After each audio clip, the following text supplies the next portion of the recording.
BMG წარმოგიდგენთ.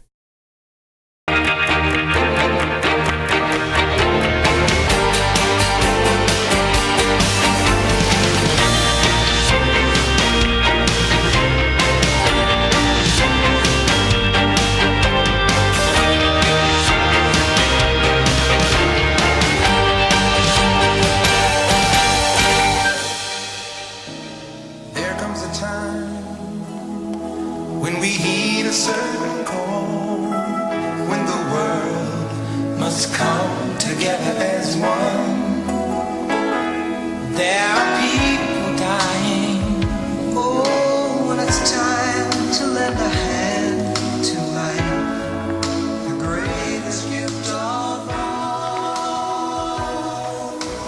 1985 წელს შექმნილმა ამ მუსიკალურმა კომპოზიციამ მეტწილად განაპირობა ჩემი მუსიკალური გემოვნებაც და დარწმუნებული ვარ თაობის ბევრი სხვა წარმომადგენლისა. ჯერ კიდევ საბჭოთა საქართველოს ბავშვები შუაგულ ვერაზე ვახერხებდით ერთმანეთთან სამეზობლოში ამ და სხვა გენიალური კონცერტების მოსმენას, ვიდეოს ნახვას. ვცვლიდით ვიდეო კასეტებს, რომლის ზომის ახლა აიპადებიც აღარ არის. და ჩემ ძმას ჩვენ სხვა მეზობლებს უფრო გაგვიმართლა, რადგან გვერდში თამაზ, ყველასთვის ცნობილი თათუზა ყურაშვილი გვყავდა, თავისი არაჩვეულებრივი ოჯახით, სადაც აურაცხელი რაოდენობით და უმაღლესი ხარისხის მუსიკა და მისი შემსრულებლები იყრიდნენ თავს.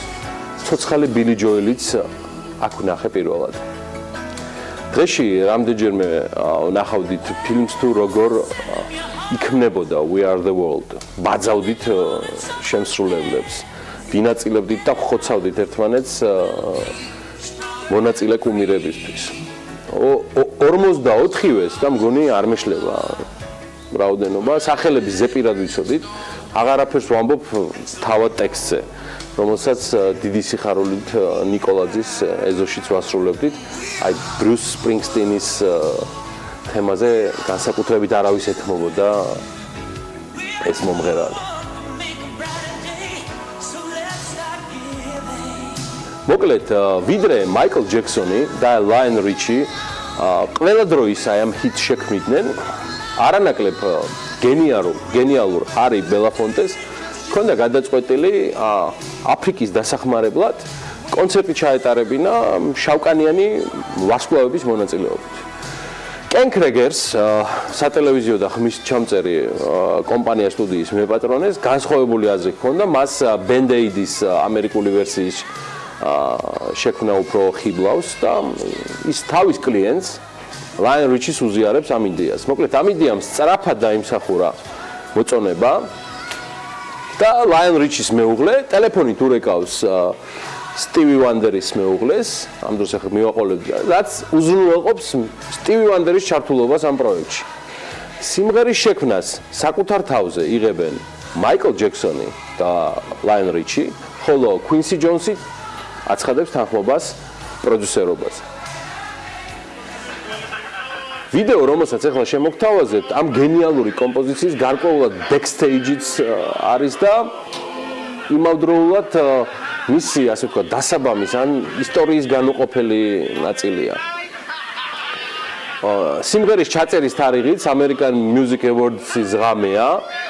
ანუ ყველა ვარსკვლავი უკლებლივ არის ადგილზე და მთელი ღამის განმავლობაში ჩაწერის პროცესით გათანგული ვარსკვლავები პაუზას სწორედ ჰარი ბელაფონტეს ზეცნობილი ჰიტით Banana Boat Song ასრულებენ, რითაც გარკვეულწილად მადლობას უხდიან ამ ყველაფრის დასაბამისთვის, რასაც We Are The World ქვია და არაჩვეულებრივი ჰარი ბელაფონტე.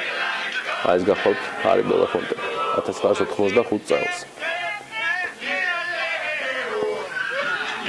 1985 წლის მარტში We Are The World 800,000 რაოდენობით გამოდის გაყიდვაში და პირველივე უიკენდზე, პირველივე უქმეებზე, პირველივე შაბათ-კვირას უკლებლივ ყველაფერი არის გაყიდული. ხოჭოს ერთი ორიგინალი ჩვენი უბნის სამეზობლოშიც იყო. აი ამიტომაც მენატრება ჩემი უდარდელი ბავშვობა, ეზო და მეგობრები. აი ამიტომ მიყვარს თბილისი. და ამიტომ მიყვარს ამერიკა. და ამიტომ მიყვარს ჩემი მეორე ოჯახი და BMG. და ერთად ნახოთ საქმიანი დილის ანონსი.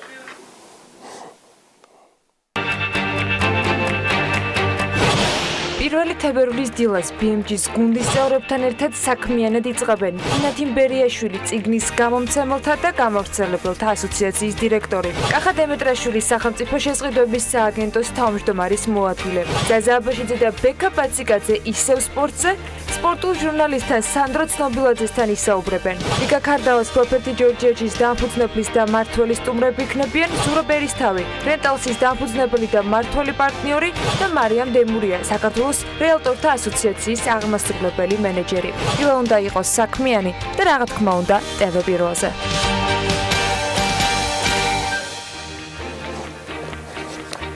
კიდევ ერთხელ დილა მშვიდობის 153 მილიონიანი გარიგების ფონზე და ეს გარიგება მარეგულირებელი კომისიიდან ელის ვერდიქტს Forbes-მა დათვალა ბაზარზე მოქმედი მობილური ოპერატორების შემოსავლები და აბონენტთა რაოდენობაც 2017 წლის 17 დეკემბრის მონაცემებით საქართველოში მოქმედმა მობილურმა ოპერატორებმა ჯამში 448.200.000 ლარის შემოსავალი მიიღეს. ცხადია, აქ საუბარია დამატებითი ღირებულების გადასახადისა და აქციზის გარეშე. დეკემბერში მობილური ოპერატორების საცალო შემოსავლებმა 38.520.205 ლარი და 66 თეთრი შეადგინა. კომუნიკაციების მარეგულირებელი კომისიის მონაცემებით 12 თვის შემოსავლები მობილური კომპანიების მიხედვით შემდეგია. კომპანია მაქტიკომი 206.800.000 ლარი, ჯეოსელი 165 მილიონი ლარი, ვიონი საქართველო, ანუ იგივე ბილაინი 74.600.000 ლარი, სილკნეთი 1.039.000 ლარი, ჯიმობაილი 136.500 ლარი. კიდევ ერთხელ მინდა რომ ნახოთ ახლა გაჩვენებენ ჩვენი საეთერო წარმომადგენლები შემოსავლებს ჩვენი მობილური კომპანიებისა მაქტი, ჯეოსელი, ბილაინი, სილკნეთი და ბოლოს ჩემო ბატონო როგორც მოგახსენეთ G-Mobile. დეკემბერში ყველაზე მეტი შემოსავალი მაქტიკომმა მიიღო და მან 17.800.000 ლარი შეადგინა, მას მოსდევს ჯეოსელი 13.998.000 ლარი და ბილაინი, ეს არის 6.618.000 ლარი შემოსავლები. მოკლედ საქართველოში ჯამში რომ იცოდეთ, მობილურის აბონენტები გაცილებით მეტია ვიდრე საქართველოს მოქალაქეები, მობილურის აბონენტია 5.300.000 მეტი დაახლოებით. აბონენტების რაოდენობა კომპანიების მიხედვით კი შემდეგია. მაქტიკომი 1.991.000, ჯეოსელი, ეს არის აბონენტების რაოდენობა, ჯეოსელი 1.793.000, ბილაინი 1.349.000, სილკნეთი 17.240, G-Mobile 1066. უხრიცხვიანობას და ჩემხველას ანალიტიკაში ანა ლაპიაშვილის შემოერთება. დილამშვიდობის ანა, ბედნიერ დღეს გისურვებთ შენ და ჩვენს მაყურებელს. ბედნიერ დღეს უსურვებ ჩვენს მაყურებელს და რა თქმა უნდა საქმიანი დღის დაწყებას მაგთის აბონენტები შეუმცირდა, მცირე თითქმის ინფორმაციად შევავსოთ.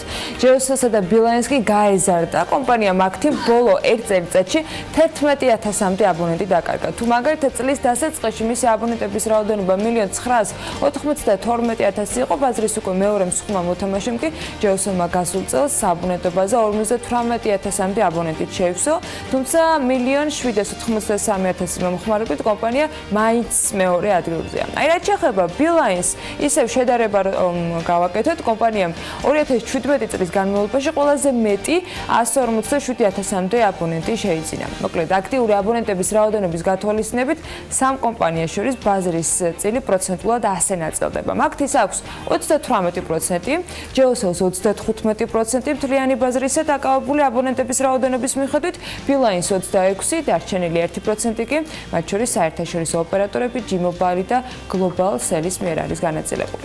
კომპანიები საკმაოდ მოძლიერდნენ, მათ ნაწილს უკვე საკუთარი არხებიც აქვს, სატელევიზიო გულისხმობთ. მოდი კიდევ ერთი კვლევა ვნახოთ. IPM კვლევები 2017 წლის მონიტორინგში შემავალ ტელევიზიებში გასული რეკლამების სტატისტიკას აქვეყნებს. 2017 წლის განმავლობაში მონიტორინგი განხორციელდა 12 სატელევიზიო არხზე, ეს აგახსოვთ პირველი არხი, ანუ საზმაო, მეორე არხი, ასევე მეორე საზმაო, აჭარა, მიტოვებული, მაგრამ საზმაოს ნაწილი, კომედი არხი, GDS-ი, ტელეიმედი, კავკასია, მაესტრო, მარაო, Music Box-ი, რუსთავი 2, TV პირველი. მონიტორინგი ხორციელდება საერთაშორისო სტანდარტების სრული დაცვით, როგორც იუწყებიან და რეკლამის ტიპოლოგიიდან გამომდინარე, აღიწერება კომერციული სასპონსორო და TV shop-ის ტიპის რეკლამების გასვლის რაოდენობა, ქრონომეტრაჟი და რეკლამის ოფიციალური ღირებულებაც.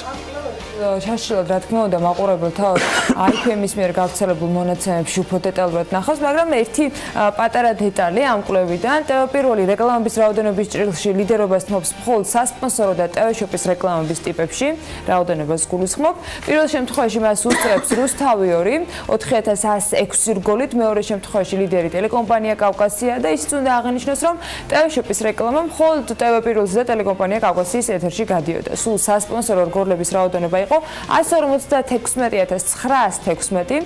რეკლამის მონიტორინგის ფარგლებში კი ინვესტიციის პარამეტრი გამოითვლება ოფიციალური price list-ის მიხედვით, ასევე მონიტორინგში ვერ ხვდება სასპონსორო რგოლების ღირებულების ამსახველი ინფორმაცია, რადგან ეს უკანასკნელი კონფიდენციალურ ინფორმაციას წარმოადგენს. შესაბამისად, მონიტორინგში არსებობს მხოლოდ ოფიციალურად გაცხადებული ფასების მიხედვით კომერციული რეკლამის ინვესტიციის მოცულობის შესახებ ინფორმაცია და სავსებით საკმარისია, ესეც იმის დასადგენად, თუ რომელი კომპანია გახდა 2017 წლის ყველაზე შემოსავლიანი ტელევიზია. როგორც გითხარით, თავად დეტალები შეგიძლიათ უკვე IPM-ის კვლევის მონაცემებში ნახოს, თუმცა მეგონი წიკი და საინტერესო მონაცემები გველოდება. TV პირველი შედარებით, მაგრამ ფლობს ლიდერის პოზიციებს ასევე ინვესტიციის პარამეტრში, წლის შეჯამებული მონაცემებით ყველაზე შემოსავლიანი ტელევიზიაა ტელეიმედი 31.11%-ით, მეორე ადგილს იკავებს წინა წლების ლიდერი კომპანია რუსთავი 2 30.8%-ით, აი რაც შეეხება TV პირველს ინვესტიციის პარამეტრში კომპანია მე-6 ადგილს იკავებს და მისი წილი 4.39%. მეასეთი ამ ფაიჩარტზე საკმაოდ კარგად ჩანს სარეკლამო ბაზარი და მისი განაწილება. თუმცა პარლამენტის თავმჯდომარისთვის ცხადია ტიპიურად განსხვავებულ მასალებს ვამზადებთ. ამ მცირე ბიუჯეტიანი ტელევიზიის საქმიანმა მაყურებელმა კი ჩემი აზრით მნიშვნელოვანია ვიცოდეთ მეტი კომპანიის შესახებ, რომელმაც მეტრო ვარკეთილის სარემონტო სამუშაოები ჩაატარეს. ეს არის კომპანია ყვარელ რემშენი, რომელმაც გასულ წელს ვარკეთილის მეტროს რეაბილიტაცია ჩაუტარა, 2015 წელს სახელმწიფო შესყიდვების სააგენტოს შავ სიაში იყო შეყვანილი. შესაბამისი გადაწყვეტილება შესყიდვების სააგენტოს 25 სექტემბერს აქვს მიღებული. აღსანიშნავია, რომ კომპანია შავ სიაში შედის იმ შემთხვევაში, თუ გამარჯვებული პრეტენდენტი არ წარმოადგენს ხელშეკრულების შესრულების უზრუნველყოფის გარანტიას, უარს აცხადებს ხელშეკრულების დადებაზე, ან და სხვაგვარად გამოხატავს უარს ხელშეკრულების დადებაზე. კიდევ ერთი მიზეზია, თუ კი ხელშეკრულების დადების უფლების მოპოვების მიზნით ჩაიდენს არაკეთილსინდისიერ ქმედებას. იმ შემთხვევაში, თუ მიმწოდებელმა ვერ შეასრულა ან არაჯეროვნად შეასრულა ხელშეკრულებით ნაკისრი ვალდებულებები. აი ეს მე მიზეზები. შესყიდვების სააგენტოს დოკუმენტში არ არის დაზუსტებული, რის გამო შეიყვანეს კომპანია ყვარელ რემშენი შავ სიაში. თუმცა ტენდერების ოფიციალურ ვებგვერდზე გამოქვეყნებულ ისტორიაში ჩანს, რომ 2015 წელს კომპანია არ შეასრულა ვალდებულებები, რომელიც მას ჰქონდა სოფელ ჩანთლის ყურის საჯარო სკოლასთან დაკავშირებით. ხელშეკრულება გულისხმობდა ამ სოფლის სკოლის ცენტრალური გათბობის სისტემის მონტაჟს და მისი ღირებულება იყო 28721 ლარი. ისიც უნდა ითქვას, რომ კომპანიას არაერთ სახელმწიფო შესყიდვაში აქვს მონაწილეობა მიღებული და რეაბილიტაციის მიმართულებით შესრულებული აქვს სამუშაოები. ამ ტენდერების ოფიციალურ ვებგვერდზე გამოქვეყნებული ინფორმაციით კომპანიას 10-ზე მეტი ტენდერი აქვს მოგებული და შესაბამისად აქვს შესრულებული სამუშაო. შეგახსენებთ, რომ სწორედ კომპანია ყვარელ რემშენმა ჩაუტარა რეაბილიტაცია ვარკეთილის მეტროს, რომლის ჭერიც ჩამოიშალა და შემთხვევის ადგილზე 10-ზე მეტი ადამიანი დაშავდა და მადლობა ღმერთს, რომ ყველანი ჯანმრთელად არიან და უმეტესობა მათთაგანმა გაიარა რეაბილიტაცია და უკვე შესაბამისი პროცედურების შემდეგ სახლში იმყოფებიან. მოკლედ ვარკეთილის სარეაბილიტაციო სამუშაოებზე, ბარემ სრულად რომ შევკრათ სურათი, ჯამში ეს ყველაფერი დაждდა 347,852 ლარი. ეს ისე ინფორმაციისთვის და დანარჩენზე კითხვების თუნდაც ნაწილში მოძიებულ პასუხებს ანასთან BMG-ს კითხველი და ჩვენი მაყურებელი შეძლებს ასე ვთქვათ ეს ინფორმაციები უკვე ეტაპობრივად მიიღოს და იმედიანაც შემომიერთდება. რა თქმა უნდა, ამ თემას ჩვენ მივყვებით და ყველა ინფორმაციას, რომელიც ამ საკითხთან დაკავშირებით მოძიებული იქნება, მაყურებელსაც და კითხვასაც გაუზიარებთ, შესაბამისად ვეძებთ პასუხებსაც, კონკრეტულად მეტროსადგურების რეაბილიტაციისათვის წელს მაგალითად 10,872,000 ლარია განსაზღვრული, რაც 2016 და 2017 წლების ხარჯებს კიდევ უფრო მეტად აღემატება. ბიუჯეტში მოცემულია, რომ თანხა დაიხარჯება ვაგზლის მოედნის, თავისუფლების მოედნის, რუსთაველის, მარჯანიშვილის, ისნის, წერეთლის სამედიცინო უნივერსიტეტისა და ნაძალადევის მეტროსადგურებში დაგეგმილ სარეკონსტრუქციო სამუშაოებზე. ჯერჯერობით არც საპროექტო და არც სარეკონსტრუქციო სამუშაოებზე ტენდერი გამოცხადებული ამ შემთხვევებში არ არის.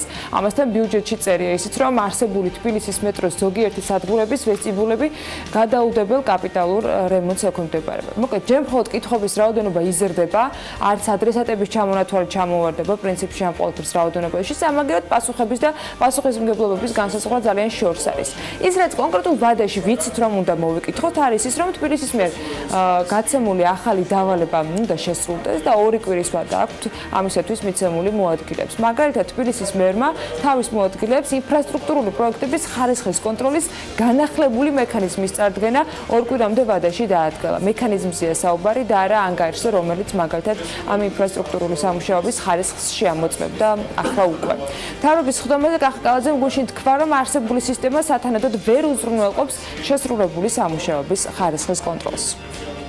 მოდია რომ ამ მიმართულებით ჩვენ გარკვეული ცვლილებები გვჭირდება.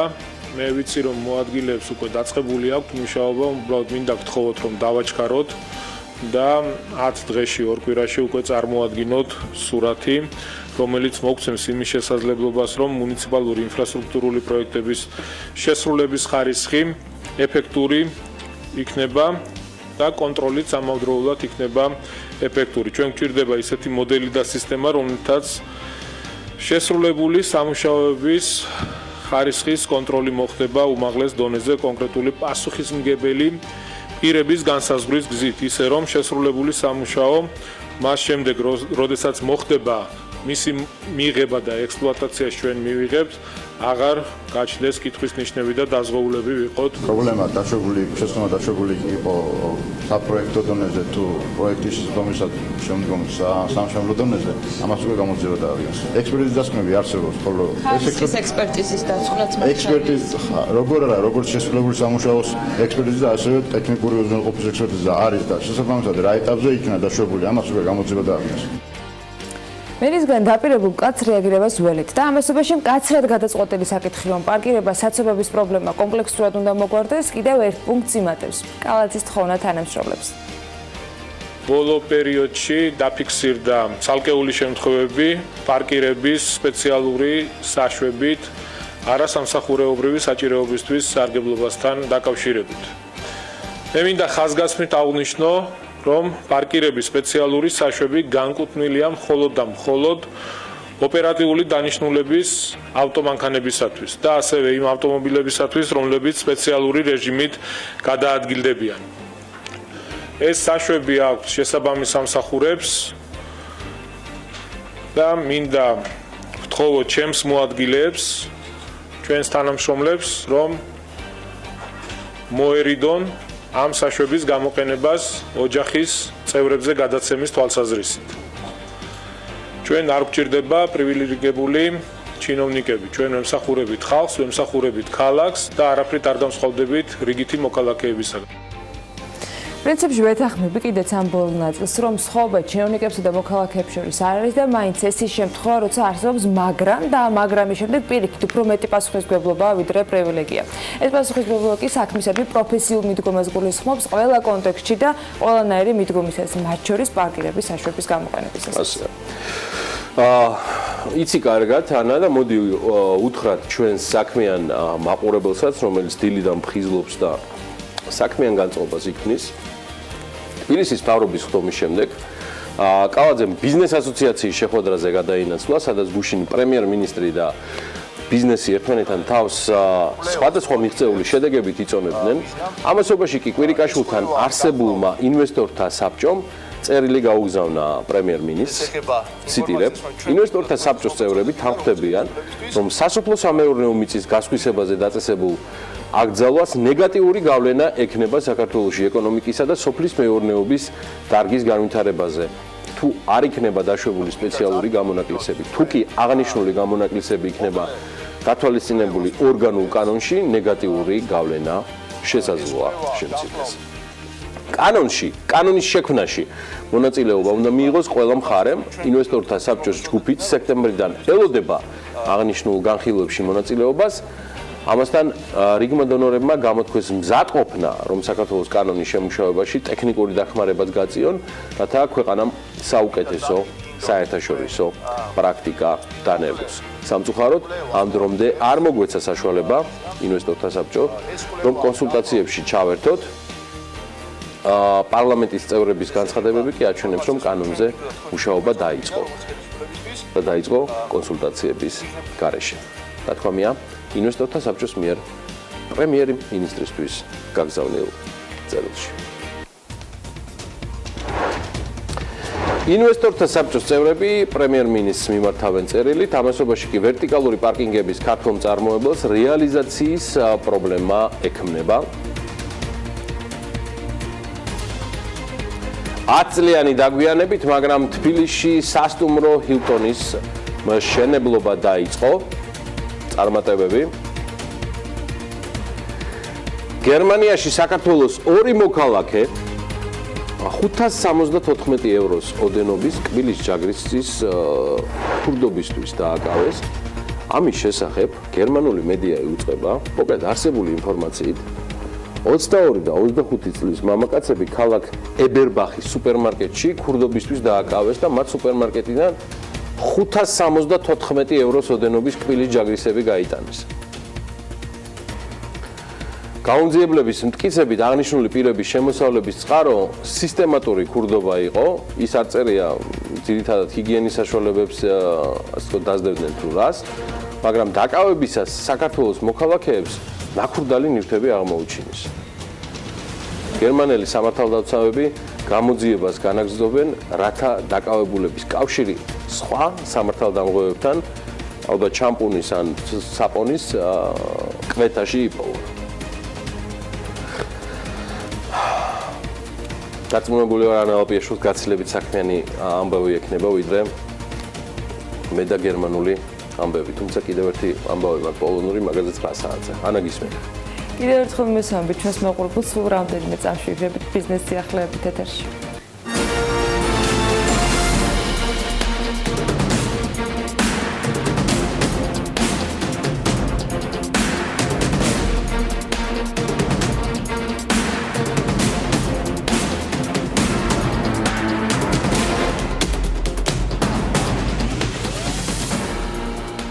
Caucasus Energy and Infrastructure თებერვალში აქციონერებისგან 3,568,791 წელ აქცია შეისყიდეს, რაც განთავსებული აქციების 25%-ია. კომპანიის მიერ გავრცელებულ ინფორმაციაში აღნიშნულია, რომ იმ შემთხვევაში, თუ კი აქციონერები წარადგენენ მოთხოვნას აქციათა გამოსყიდვის თაობაზე და ეს მეტი იქნება, ვიდრე გაცხადებულია, საზოგადოება ვალდებული იქნება გამოისყიდოს მხოლოდ 3,569,791 ცალით ჩვეულებრივი აქცია. პროპორციულად ყველა მსურველი აქციონერისაგან, რომელმაც დროულად წარადგინა მოთხოვნა კანონის მიხედვით კომპანიას ერთჯერადად 25%-ზე მეტის გამოსყიდვის უფლება არ აქვს. ერთი აქციის ფაზი კი 1 ლარი და 18 თეთრია.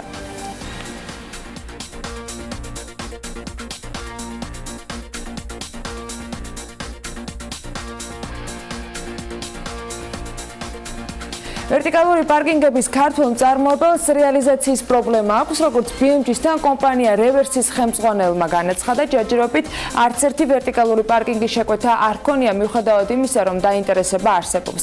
დაპირების მიუხედავად კომპანიას დაკვეთა არ მიუღია არც საპარტნიორო ფონდისგან, რომელმაც თავის დროზე პროექტი 90,000 ლარი დააფინანსა. მალხაზ კარიშვილი აღნიშნავს, რომ ქალაქში საპარკინგო პრობლემის მოსაგვარებლად ვერტიკალური პარკინგი კარგი გამოსავალია, რამდენადაც ობიექტი სულ 24 კვადრატული მეტრის ფარცი კავებს და 8 მანქანის ადგილი აქვს.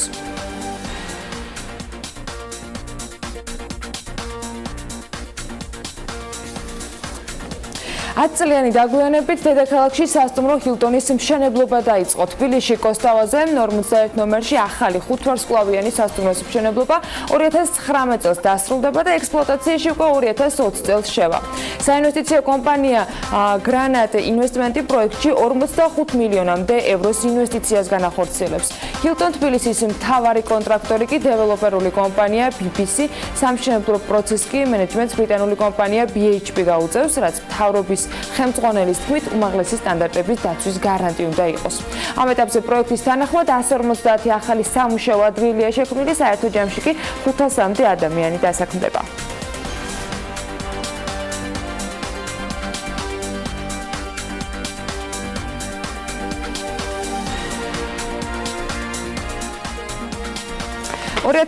წელს საქართველოს აზერბაიჯანიდან ბუნებრივი აირის იმპორტის 2,619 მილიარდი კუბურმეტრამდე გაზის გადაცემა დაგეგმილი. ამის შესახებ აზერბაიჯანულ მედიასთან სოკარ ენერჯი ჯორჯიას გენერალურმა დირექტორმა მაჰინ მამედოვმა განაცხადა. მისი განმარტებით 2017-ში აზერბაიჯანმა საქართველოს 2,2 მილიარდი კუბური მეტრი ბუნებრივი აირი მიაწოდა. მანამდე კი აღნიშნა, რომ აზერბაიჯანის გაზი საქართველოს ორი გასადენის საშუალებით მიეწოდება: სამხრეთ კავკასიური მილსადენი და აზერბაიჯანის მთავარი მაგისტრალური გასადენით. 2018 წლისათვის საქართველოს ბუნებრივი აირის ბალანსში აღარ არსებობს რუსული გაზი, ამიტომ მოცულობები აზერბაიჯანული იმპორტით უნდა ჩანაცვლდეს, აღნიშნავს სოკარ ენერჯი ჯორჯიას გენერალური დირექტორი. ვისოლა ჯგუფის პრეზიდენტის განცხადებით არსებულ გამოწვევებს შორის ერთ-ერთი ყველაზე მნიშვნელოვანი ლარის კურსია. მისი თქმით, ამის შესახებ პრემიერთან შეხვედრისას ისაუბრეს, დააფიქსირეს პოზიცია და ხელისუფლებას აღნიშნეს, რომ არანაკლებ ესმის სწორედ ამ პრობლემის მნიშვნელობა. Შემიძლია გითხრათ, თქვა, ლარის კურსთან მიმართებაში ეს თითოეული ჩვენთან გალის პრობლემაა, გასაგებია და ბუნებრივი ხელისუფლებას არანაკლებ ესმის ჩვენზე ეს პრობლემა, ამაზე ქონდა საუბარი. პრობლემატურია თუ არა ლარის კურსი, ამას დღევანდელი მიმოხილვიდან უკვე გიორგი გვეტყვის.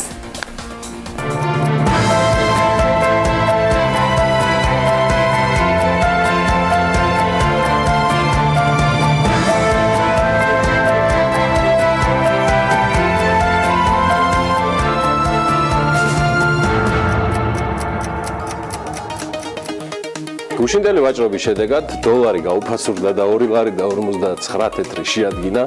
გამყარდა ევრო, გაუჭირდებოდა 3 ლარი და 10 თეთრი ღირს, თურქული ლირა 66 თეთრზეა მყარად, ფუნტის ყიდვა თუ დაგჭირდებათ 3 ლარი და 52 თეთრი მოიმარაგეთ. დოლარი ლარის წყვილის პოზიციებზე გუშინ ეროვნული ბანკის პრეზიდენტმაც ბრძანა, რომ მიუხედავად ეროვნული ვალუტის ბოლოდროინდელი გამყარების ტენდენციისა წამოვიდა ეგზოგენური ფაქტორები, რომელიც ამ სავალუტო მოქმედებს, ბოლომდე აღმოფხვრილი არ არის. 2017 წლის დეკემბერში წლიური ინფლაცია 6.7% შეადგინა, რომელშიც ერთჯერადი ეგზოგენური, ანუ მონეტარული პოლიტიკისაგან დამოუკიდებელი ფაქტორების გავლენა ინფლაციის მაჩვენებელზე დაახლოებით 2.9% პუნქტი იყო. არსებული პროგნოზით წლიური ინფლაციის მაჩვენებელი 2018 წლის პირველი თვეების განმავლობაში შემცირდება და წლის განმავლობაში საშუალოდ მიზნობრივ დონესთან ახლოს იქნება. მონეტარული პოლიტიკის შემდგომი გადაწყვეტილებები დამოკიდებული იქნება იმაზე, თუ რამდენად სწრაფად განეიტრალდება ფასებზე ზრდის მიმართულებით მოქმედი ფაქტორები. 2018 წელსაც გვაქვს ინფლაციაზე მოქმედი ეგზოგენური ფაქტორები. კერძოდ 2018 წლის განმავლობაში ინფლაციის მაჩვენებელზე აისახება იანვრიდან ადმინისტრირებული ფასების, ელექტროენერგიასა და წყალზე ტარიფებს გულისხმობს ზრდა, რომლის გავლენა დაახლოებით 0.3% პუნქტია. სამაგიეროდ ეროვნული ბანკის პრეზიდენტი ბრძანებს, რომ ქართული ბაზრისთვის მნიშვნელოვნად მსხვილი გარიგება, რომელიც სილქნეთის მიერ ჯეოსელის შესყიდვას გულისხმობს, ლარის კურსზე გავლენას არ იქონიებს, რადგან მიუხედავად იმისა, რომ გარიგება დოლარშია, თანხობრივად გამოსახული ვალუტის კონვერტაცია მისი თქმით სავარაუდოდ არ უნდა მოხდეს. ეს კომენტარები კობა გვენეტაძისგან მონეტარული პოლიტიკის გუშინდელ ხდომაზე გაკეთდა, რომელიც რუსთავში შედგა და საქართველოს ეროვნულმა ბანკმა რეფინანსირების განაკვეთი თელარაგელანტიას დააკვდა რა 7 და 25% შეინარჩუნა, როგორც მონეტარული პოლიტიკის კომიტეტის ხდომის დასრულების შემდეგ ეროვნული ბანკის პრეზიდენტმა განაცხადა, არსებული პროგნოზით წლიური ინფლაციის მაჩვენებელი 2018 წლის პირველი თვეების განმავლობაში შემცირდება და წლის განმავლობაში საშუალო მიზნობრივ დონესთან ახლოს იქნება. მისივე თქმით, ინფლაციაზე გავლენას კომუნალური გადასახადების ტარიფების ცვლილება იქონიებს. გიორგი, ინფლაციას ნავთობის ფასების ცვლილებაც უნდა მივაბართ. მოდი ჯერ საერთაშორისო ბაზრით დავიწყოთ. თან წლის დასაწყისიდან ნავთობის ფასი ლონდონის Continental Exchange Futures Europe-ის სანავთობო ბირჟაზე $70 ნიშნულს გადასცა, რაც ბოლო წლების მაქსიმალური მაჩვენებელია, თუმცა ბოლო 2 დღე არის, რაც ნავთობის ფასმა კვლავ შემცირება დაიწყო და დღეს მისი ღირებულება დაახლოებით $69 უტოლდება ბარელზე. ნავთობპროდუქტების იმპორტიორთა კავშირის მონაცემებით, ნავთობის ფასის ბოლო დღეებში დაფიქსირებული კვლევების ძირითადი მიზეზი კი აპის, ანუ ამერიკის ნავთობის ინსტიტუტის პროგნოზი გახდა ნავთობის მარაგების ზრდასთან დაკავშირებით და შტატების დოლარის გამყარება გლობალურ სავალუტო ბაზარზე ყველა ვალუტასთან მიმართებაში. ბოლო თვეებში ასევე ფიქსირდებოდა ნავთობის სტაბილურად მაღალი ფასები, რაც ძირითადად განპირობებული იყო OPEC+-ის წევრთა მიერ ნავთობის მოპოვების შემცირების შეთანხმების გაგრძელებით და მისი პირობების მკაცრად შესრულებით. როგორც ცნობილია, 2016 წლის ბოლოს OPEC-ის წევრებმა და რამდენიმე არაწევრმა ქვეყანამ მიიღო გადაწყვეტილება, რომ ამის შესახებ საქმიანი დილაშიც არაერთხელ გვისაუბრია, რომ ნავთობის ყოველდღიური მოპოვების კვოტების 1,8 მილიონი ბარელით შემცირებასთან დაკავშირებით შეთანხმებულიყვნენ. ეს შეთანხმება დაიდო 2017 წლის პირველი 6 თვის ვადით, რომელიც შემდგომ უკვე გახანგრძლივდა. 30 ნოემბერს გამართულ შეხვედრაზე ასევე მოხდა ნავთობის მოპოვების შემცირების შეთანხმების კიდევ ერთხელ 9 თვით გაგრძელება და ეს 2018 წლის ბოლომდეა შესაბამისად შეთანხმებული. აი, რაც შეეხება საერთაშორისო ფასებს ნავთობპროდუქტებზე, მადლობა ანას. S&P Global პლაცის მიხედვით, რომელიც მიხედვითაც იდეაში ხორციელდება საქართველოში საწვავის იმპორტი, ბოლო 2 დღის განმავლობაში ნავთობის ფასის კლების კვალდაკვალ მცირდება, თუმცა მთლიანობაში იანვრის თვეში ბენზინის საერთაშორისო ფასი გაზრდილია დაახლოებით 32% ტონაზე. და დღეისთვის შეადგენს $654.25 წადია ტონაზე. ხოლო დიზელის საერთაშორისო ფასი გაზრდილია დაახლოებით 21%-ით და დღეისთვის $607.25 შეადგენს ტონაზე. რაც შეეხება საქართველოს საწვავის საცალო ქსელს, იანვარში მოხდა საწვავის ფასის კლება ბრენდირებულ ავტოგასამართ სადგურებზე საშუალოდ 2-დან 5 თეთრამდე ლიტრ საწვავზე. აი, როგორია დღეისთვის საწვავის საშუალო საცალო ფასები საქართველოს საცალო ქსელში ბრენდირებულ გასამართ სადგურებზე შეგიძლიათ გრაფიკაზე ნახოთ და დეტალურ ინფორმაციას კი უკვე BMG-ზე იხილავთ. ამინდის პროგნოზის დროა, რომელსაც გარემოს ეროვნული სააგენტოს ინფორმაციებზე დაყრდნობით ანა ვაპიაშვილი წარმოგიდგენთ. ამინდის პროგნოზის სპონსორია SEU Development. გარემოს ეროვნული სააგენტო გვატყობინებს, რომ ამინდი საქართველოში ამიერკავკასიის ჩრდილო-დასავლეთიდან შემავალი ცივი ჰაერის მასებით იქნება განპირობებული. მოსალოდნელია დრო გამოშვებით უღრუბლიანობის მომატებაც და დასავლეთ საქართველოში დღის პირველ ნახევარში უმეტეს რაიონში იწვევს მთაში კი მოთოვს. აღმოსავლეთ საქართველოში ზოგან იქნება ნალექი, მთაში კი თოვლის სახით. იქროლებს დასავლეთის მიმართულების ძლიერი ქარი ზოგიერთ შემთხვევაში. სოხუმში იწვიმებზე 7 გრადუსი იქნება, ბათუმში იწვიმებს ოღონდ 10 გრადუსია მოსალოდნელი, ქობულეთში წვიმასთან ერთად 8 გრადუსი ელოდებიან და ფოთში 7 გრადუსს და რა თქმა უნდა აქაც წვიმს. ქუთაისში წვიმაა მოსალოდნელი და 6 გრადუსი, ზუგდიდში 7 და ოზურგეთში 8 გრადუსი, ამ ორივე შემთხვევაში წვიმას ველოდებით. ონში მოთოვს და 2 გრადუსი იქნება, გორშიც მოთოვს და 4 გრადუსი იქნება, ცხინვალში მცირე თოვლია ნავარაუდები და 4 გრადუსი, მარნეულში კი 7 გრადუსს მიაღწევს ტემპერატურა და უმეტესად უნალექოდ ჩაევლის დღე. რუსთავშიც ანალოგიური ამინდი იქნება დღის განმავლობაში. ახალციხეში კი მოთოვს და გაყინავს. -0 გრადუსია მაქსიმალური ტემპერატურა, ბორჯომშიც მოთოვს და 1 გრადუსი იქნება. მაკურიანში უმეტესად უნალექოთ ჩაივლის დღე, თუმცა განსაკუთრებით ცივა და -3 გრადუსი დაფიქსირდება. მოთაშული ზუსტად ისეთივე ტემპერატურული მაჩვენებელი იქნება ახალციხეში, როგორც ამ შემთხვევაში. სტეფანწმინდაშიც -3 გრადუსია მოსალოდნელი და აქაც მცირე თოვლი. თელავს რაც შეეხება, აქ 8 გრადუსს მიახლოს ტემპერატურა და უმეტესად უნალექოთ ჩაივლის დღე. დედაქალაქის მაცხოვრებლებისათვის შემიძლია მოგაწოდოთ ინფორმაცია, რომ გაერთ უკვე მოყინულია გზები, ფრთხილად უნდა იყო და განსაკუთრებით ადრეანს უნდა მოემზადოთ იმისათვის, რომ ნელა გადაადგილდეთ და შესაბამისად დანიშნულების ადგილამდე უსაფრთხოდ მიხვიდეთ. დღის განმავლობაში კი უმეტესად უნალექვა ამიდგველდება, ღრუბლიანობა მოიმატებს, დრო გამოშვებით ჩრდილო-დასავლეთის მიმართულების ძლიერი ქარი იქროლებს და დღის განმავლობაში მაქსიმალური ტემპერატურა 7 გრადუსი იქნება. მადლობა ანას.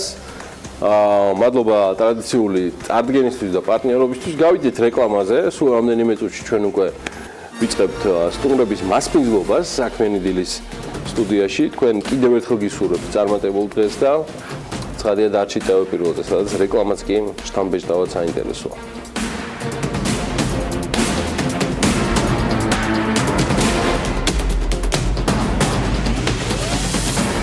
დღეს წიგნის საჯაროდ კითხვის დღეა. საქართველოს მსოფლიოს ამ ტრადიციას მესამედ უერთდება და ამის ინიციატორი საქართველოს წიგნის გამომცემელთა და გამავრცელებელთა ასოციაცია. მათი მიზანია ჩვენი ქვეყანაც აქტიურად შეუერთდეს საერთაშორისო ინიციატივებს და გახდეს მსოფლიოს ამ მასშტაბური ღონისძიების ნაწილი. პირველი თებერვლის გეგმებზე ვისაუბრებთ სტუმართან ერთად და მასპინძლობთ თინათინ ბერიაშვილს წიგნის გამომცემელთა და გამავრცელებელთა ასოციაციის დირექტორს. მოგესალმებით. მადლობა დილიდან სტუმრობისათვის. საინტერესო დღე გულოვდება წინ და როგორი იქნება პირველი თებერვალი მესამედ უკვე საქართველოში. მოგახსენებთ, ძალიან გვიხარია, რომ 3 წლის წინ, როდესაც პირველად ეს ინიციატივა შემოვიტანეთ, ძალიან ველოდებოდით და ძალიან დამოკიდებული ვიყავით საზოგადოების გამოხმაურებაზე და იმაზე თუ რამდენად აყვებოდნენ ამ ინიციატივაში, იმიტომ რომ თავისი ფორმატით ეს არის ძალიან თავისუფალი ღონისძიება, ძალიან დამოკიდებული ხალხის ჩართულობაზე. ეს არის მთავარი პრინციპი და გვიხარია, რომ წლიდან წლამდე ამ დღის ცნობადობა იზრდება, ხალხის ჩართულობაც იზრდება და ჩვენი განსაკუთრებული ფოკუს ჯგუფი არის ახალგაზრდები და მოსწავლეები, რომლებთანაც ვფიქრობთ, რომ აი ავტორების უშუალო ინტეგრაცია და მათ ინტერაქცია უფრო სწორედ და პირადი კომუნიკაცია ძალიან მნიშვნელოვანია იმისთვის, რომ მოუნდეთ უფრო მეტად კითხვა, ერთმანეთთან უფრო მეტად იყოს ეს თემა სალაპარაკო და გახდეს აქტუალური მათი ცხოვრების ნაწილი. რამდენად არის მათგან რეაგირება ისეთი, როგორცაც თქვენ ელოდებით და სულ იმაზე უკეთესია ხოლმე, ვიდრე რასაც ჩვენ ველოდებით. ანუ რეალურად ამ დღეს აქვს ერთი მთავარი პრინციპი, რომ არის ძალიან თავისუფალი ფორმატი. როდესაც ძირითადმა ორგანიზატორმა ლიტურალმა დაამკვიდრა ეს ტრადიცია და თავად საერთაშორისო მასშტაბითაც არ არის ძალიან ძველი ტრადიცია, ეს 8 წელია თუ არ ვშთები, რაც ორგანიზდება და ჩვენ უკვე მესამედ უერთდებით. აქ მთავარი პრინციპი ის არის, რომ ნებისმიერ ადამიანს ამ დღეს, აი როგორც არის დედამიწის დღე მაგალითად და ყველა ადამიანი რაღაც 1 საათით რთავს, თუნდაც რაღაც ელექტროენერგიას და ასე შემდეგ, რომ თავისი ფორმით წვლილი შეიტანოს. დაახლოებით იგივე ფორმატის დღე არის, როდესაც ნებისმიერ ადამიანს შეუძლია უბრალოდ ხმამაღლა წაიკითხოს რაღაცა და შეუერთდეს ამ დღეს ასეთი ფორმით. ძალიან გვიხარია, რომ ესეთი ფორმატი განსაკუთრებული, ასე ვთქვათ, წვალების გარეშე გვაძლევს იმის საშუალებას, რომ ჩავთოთ რეგიონები მაგალითად, რომლებიც ბევრ ღონისძიებაში ხოლმე არ არიან ისე აქტიურად ჩართულები იქიდან გამომდინარე, რომ ბევრ სირთულეებთან არის დაკავშირებული, თუნდაც მათთან ფესტივალის ჩატანა, რომლის ორგანიზატორებიც ვართ ჩვენ. ეს ფორმა კი გვაძლევს იმის საშუალებას, რომ მთელი საქართველოს მასშტაბით, ამიტომ პირველ რიგში როგორც წესი რეგიონებს ვაგებინებთ ხოლმე, რეგიონის სკოლებს, უნივერსიტეტებს და სხვადასხვა ორგანიზაციებს და ამ ეტაპზე 10 რეგიონი არის უკვე, რომელიც აქტიურობს რეალურად. ზოგან შეიძლება ავტორი ჩავიდეს. აქტიურობა მაინტერესებს დედაქალაქშიც როგორ ხდება ღონისძიების ორგანიზება, იმიტომ რომ გასაგებია შეიძლება ყველა თავის წვლილი შეიტანოს, მაგრამ თავის მხრივ ღონისძიებები როგორ ორგანიზდება, მოგახსენებთ, ეს არის ნებისმიერ ტიპის აუდიტორია იკრიბება. აი სტანდარტული ფორმატი გვაქვს მაგალითად სკოლაში, სადაც აქტიური სკოლები, რომლებიც გამოთქვამენ ამ ღონისძიებაში მონაწილეობის სურვილს, აორგანიზებენ აუდიტორიას, შეიძლება იყოს ერთი კონკრეტული სადამრიგებლო კლასი, შეიძლება იყოს დაახლოებით ერთი და იგივე ასაკობრივი ჯგუფის რამდენიმე კლასის ბავშვები, რომლებთანაც ან კითხულობს შეიძლება თავად დამრიგებელი, რაღაცა საინტერესო თავისივე შერჩეულ ნაწარმოებს ამ პროცესში ჩვენ აბსოლუტურად არ ვერევით.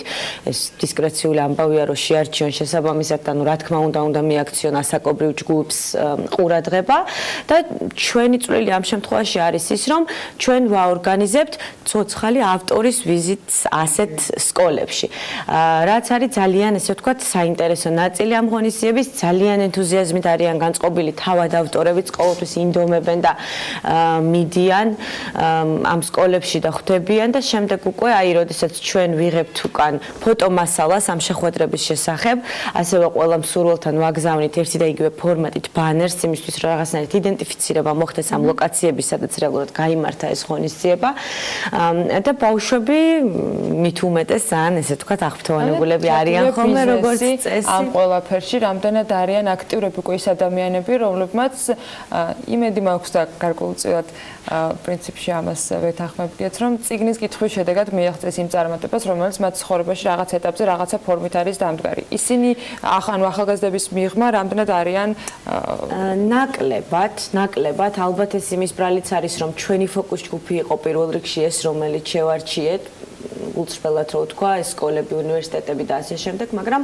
ჩვენ ყოველთვის ორგანიზაციებსაც ვუგზავნით ხოლმე ამ ინიციატივის შესახებ ინფორმაციას და გვაქვს ხოლმე გამოხმაურებები გარკვეულწილად. ვერ ვიტყვი, რომ საერთოდ არანაირი ეს არ არის, რა ქვია. სახელმწიფო ორგანიზაციებიც არიან მათ შორის, რომლებიც ერთვებიან გარკვეული ფორმით ამაში და იგივე კერძო ბიზნეს ორგანიზაციებიც. თუმცა, როგორც გეუბნებით, უშუალოდ ჩვენი ჩართულობით უფრო მეტად ეს ხდება სკოლებში. ამ ეტაპზე ჩვენი მხარდამჭერი არის თბილისის მერია, მინდა მათ მადლობა გადაუხადო პირველივე წელს ხარში დაგვიდგნენ იმისთვის, რომ ჩვენ ეს ინიციატივა დაგვემკვიდრებინა და შემდეგში უკვე გაგვევითარებინა და ძალიან კარგი ტემპი გვაქვს ამისთვის აღებული და ვფიქრობ, რომ მომავალში კიდევ და კიდევ უფრო საკმაოდ მასშტაბური გამოდის 10 რეგიონი პლუს დედაქალაქში რამდენიმე ლოკაცია. დედაქალაქში 31 სკოლაა, სადაც რეალურად მიდის ავტორი. გარდა ამისა არის კიდევ სკოლები, რომლებიც ცოტა უფრო დაგვიანებით შემოუერთდნენ და აქედან გამომდინარე მათთან ასეთი ფორმით დაგეგმვა ვერ მოხერხდა, მაგრამ არიან, რომლებიც თავისით აორგანიზებენ. დაახლოებით 7 უნივერსიტეტი არის დამატებით ჩართული. ასევე ღონისძიებები იმართება უკვე ცოტა სხვა აუდიტორიისთვის ბიბლიოთეკებში, მედიათეკების ტერიტორიაზე. სულ 50-ზე მეტი ლოკაცია.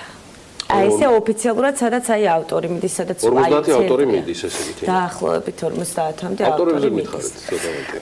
ავტორებზე რო გითხრათ, ეს არიან ძალიან განსხვავებული ტიპის ავტორები, სამწუხაროდ ჩემთვის რთული იქნება, რომ ჩამოვთვალო ყველა და მით უმეტეს გითხრათ, ვინსად მიდის. თუმცა ნახევარზე მეტი კი ვიცი ზეპირად, მაგრამ უბრალოდ აქ რისკია იმის, რომ ვინმე არ გამომჩეს და შემდეგ ვინმეს არ ვაწყენინო აქედან გამომდინარე.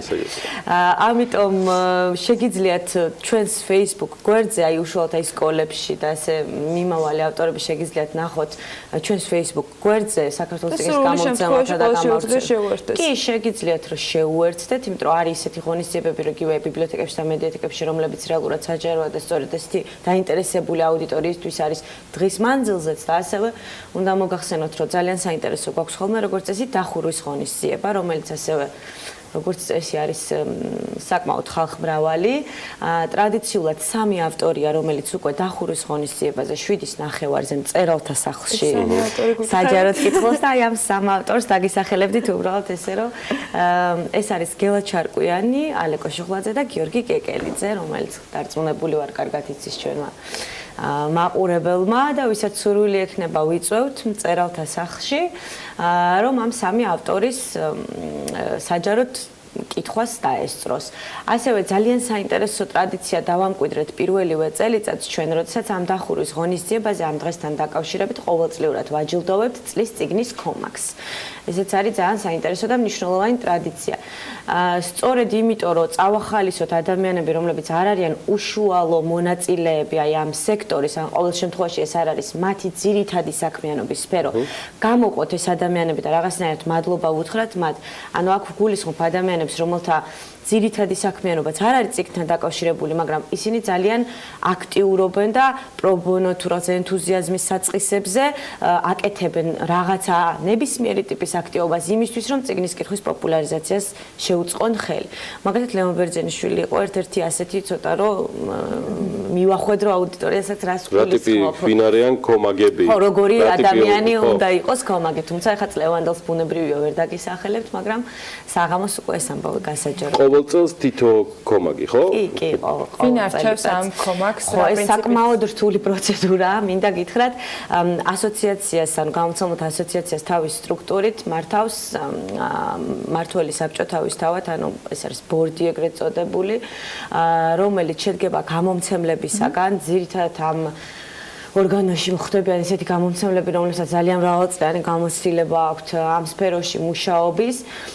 შემდეგ უკვე კანდიდატურებს ვიღებთ გარე კონსულტაციების საფუძველზეც ბუნებრივია და მიღებულ კანდიდატურებს ვარჩევთ როგორც ზოგადად დამსახურების მიხედვით, ასევე წლის აქტიურობის მიხედვითაც, თუმცა არ არის მანდ-მაინც ასე დადგენილი. მთავარი კრიტერიუმი არის ის, რაც გითხარით, რომ რეალურად იყოს სხვა სფეროს წარმომადგენელი ძირითადად მაინც და ბევრ რამეს აკეთებდეს იმისთვის, რომ წიგნს და წიგნის კითხვას ხელი შეუწყოს და შემდეგ უკვე კენჭისყრის საფუძველზე როგორც წესი ირჩევა ხოლმე ასეთი კანდიდატურა.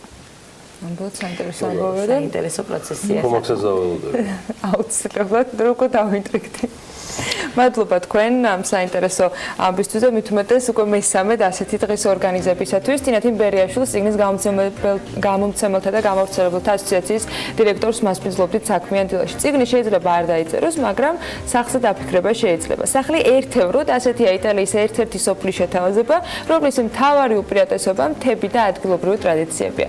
რატომ იზიდავს მოსახლეობას ამ გზით ხელისუფლება და რამდენად ინტერესდებიან ტურისტების შეთავაზებით? დეტალები მარიამ ადამიანის მიერ მომზადებულ სიუჟეტში ვნახოთ.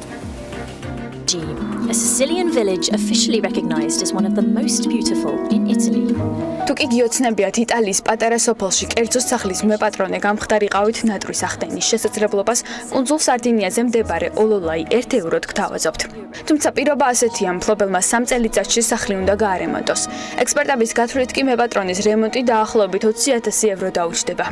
ხოლო ეს გადაწყვეტილება უშუალოდ სოფლის მერმა ეფისიო არბაუმ მიიღო, რადგან ბოლო რამდენიმე საუკუნის განმავლობაში პატარა სოფლის მაცხოვრებელთა რაოდენობა 2250-დან 1300 ადამიანამდე შემცირდა.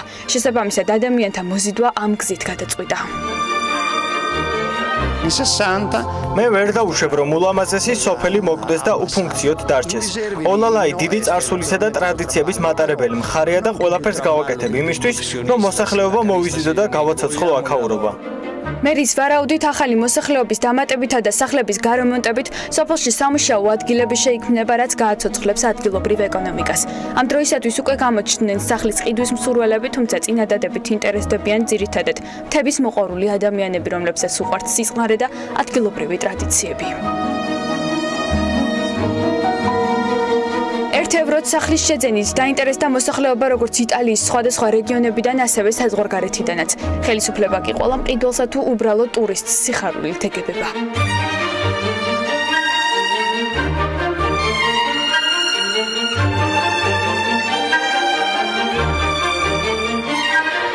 ჯერჯერობით უცნობია 1 ევროიანი შეთავაზება რა შედეგს მოიტანს და როგორია სოფლის განვითარების სტრატეგია, თუმცა უნდა აღინიშნოს, რომ მსგავსი აქციები უკვე გაიმართა იტალიის სხვა 3 ქალაქშიც. იქ არა მარტო ბინები იყიდებოდა 1 ევროდ, არამედ არქიტექტურული ძეგლებიც კი.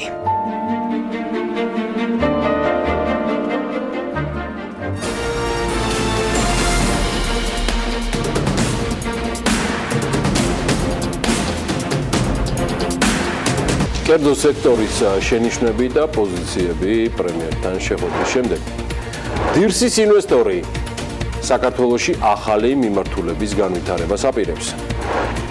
სამედიცინო საქმიანობის სახელმწიფო რეგულირების სააგენტომ ფარმაცევტული საქმიანობის დარღვევის მაკონტროლებელი 883 ღონისძიება გააკრა. პოლონეთის პრეზიდენტმა ანჯეი დუდამ კვირაობით მაღაზიების მუშაობა აკრძალა. ამის შესახებ სააგენტო PAP იუწყება, მისი ინფორმაციით მიღებული კანონი მიმართულია იმისკენ, რომ ვაჭრობის სფეროში დასაქმებულებმა კვირა ოჯახებთან ერთად გაატარონ. კანონის თანახმად გამონაკლისები შეიძლება დაიშვას ინტერნეტ მაღაზიების, აფთიაქების, ბენზინგასამართ სადგურებზე გახსნილი მაღაზიების და პურის საზღვრებებისთვის, სადაც პროდუქციის რეალიზაცია გრაფიკის მიხედვით მიმდინარეობს. გარდა ამისა, შობის დღესასწაულის წინა დღეს და ვნების კვირეულის შაბათს ვაჭრობა მხოლოდ 14 საათამდე იქნება ნებადართული. კანონის აღსრულება ეტაპობრივად დაიწყება. კერძოდ, მიმდინარე წელს აკრძალვა თვის მხოლოდ 2 კვირაზე, შემდეგ წელს 3 კვირაზე. აი 2020 წლისთვის კი კვირაობით ვაჭრობა საერთოდ აკრძალული იქნება.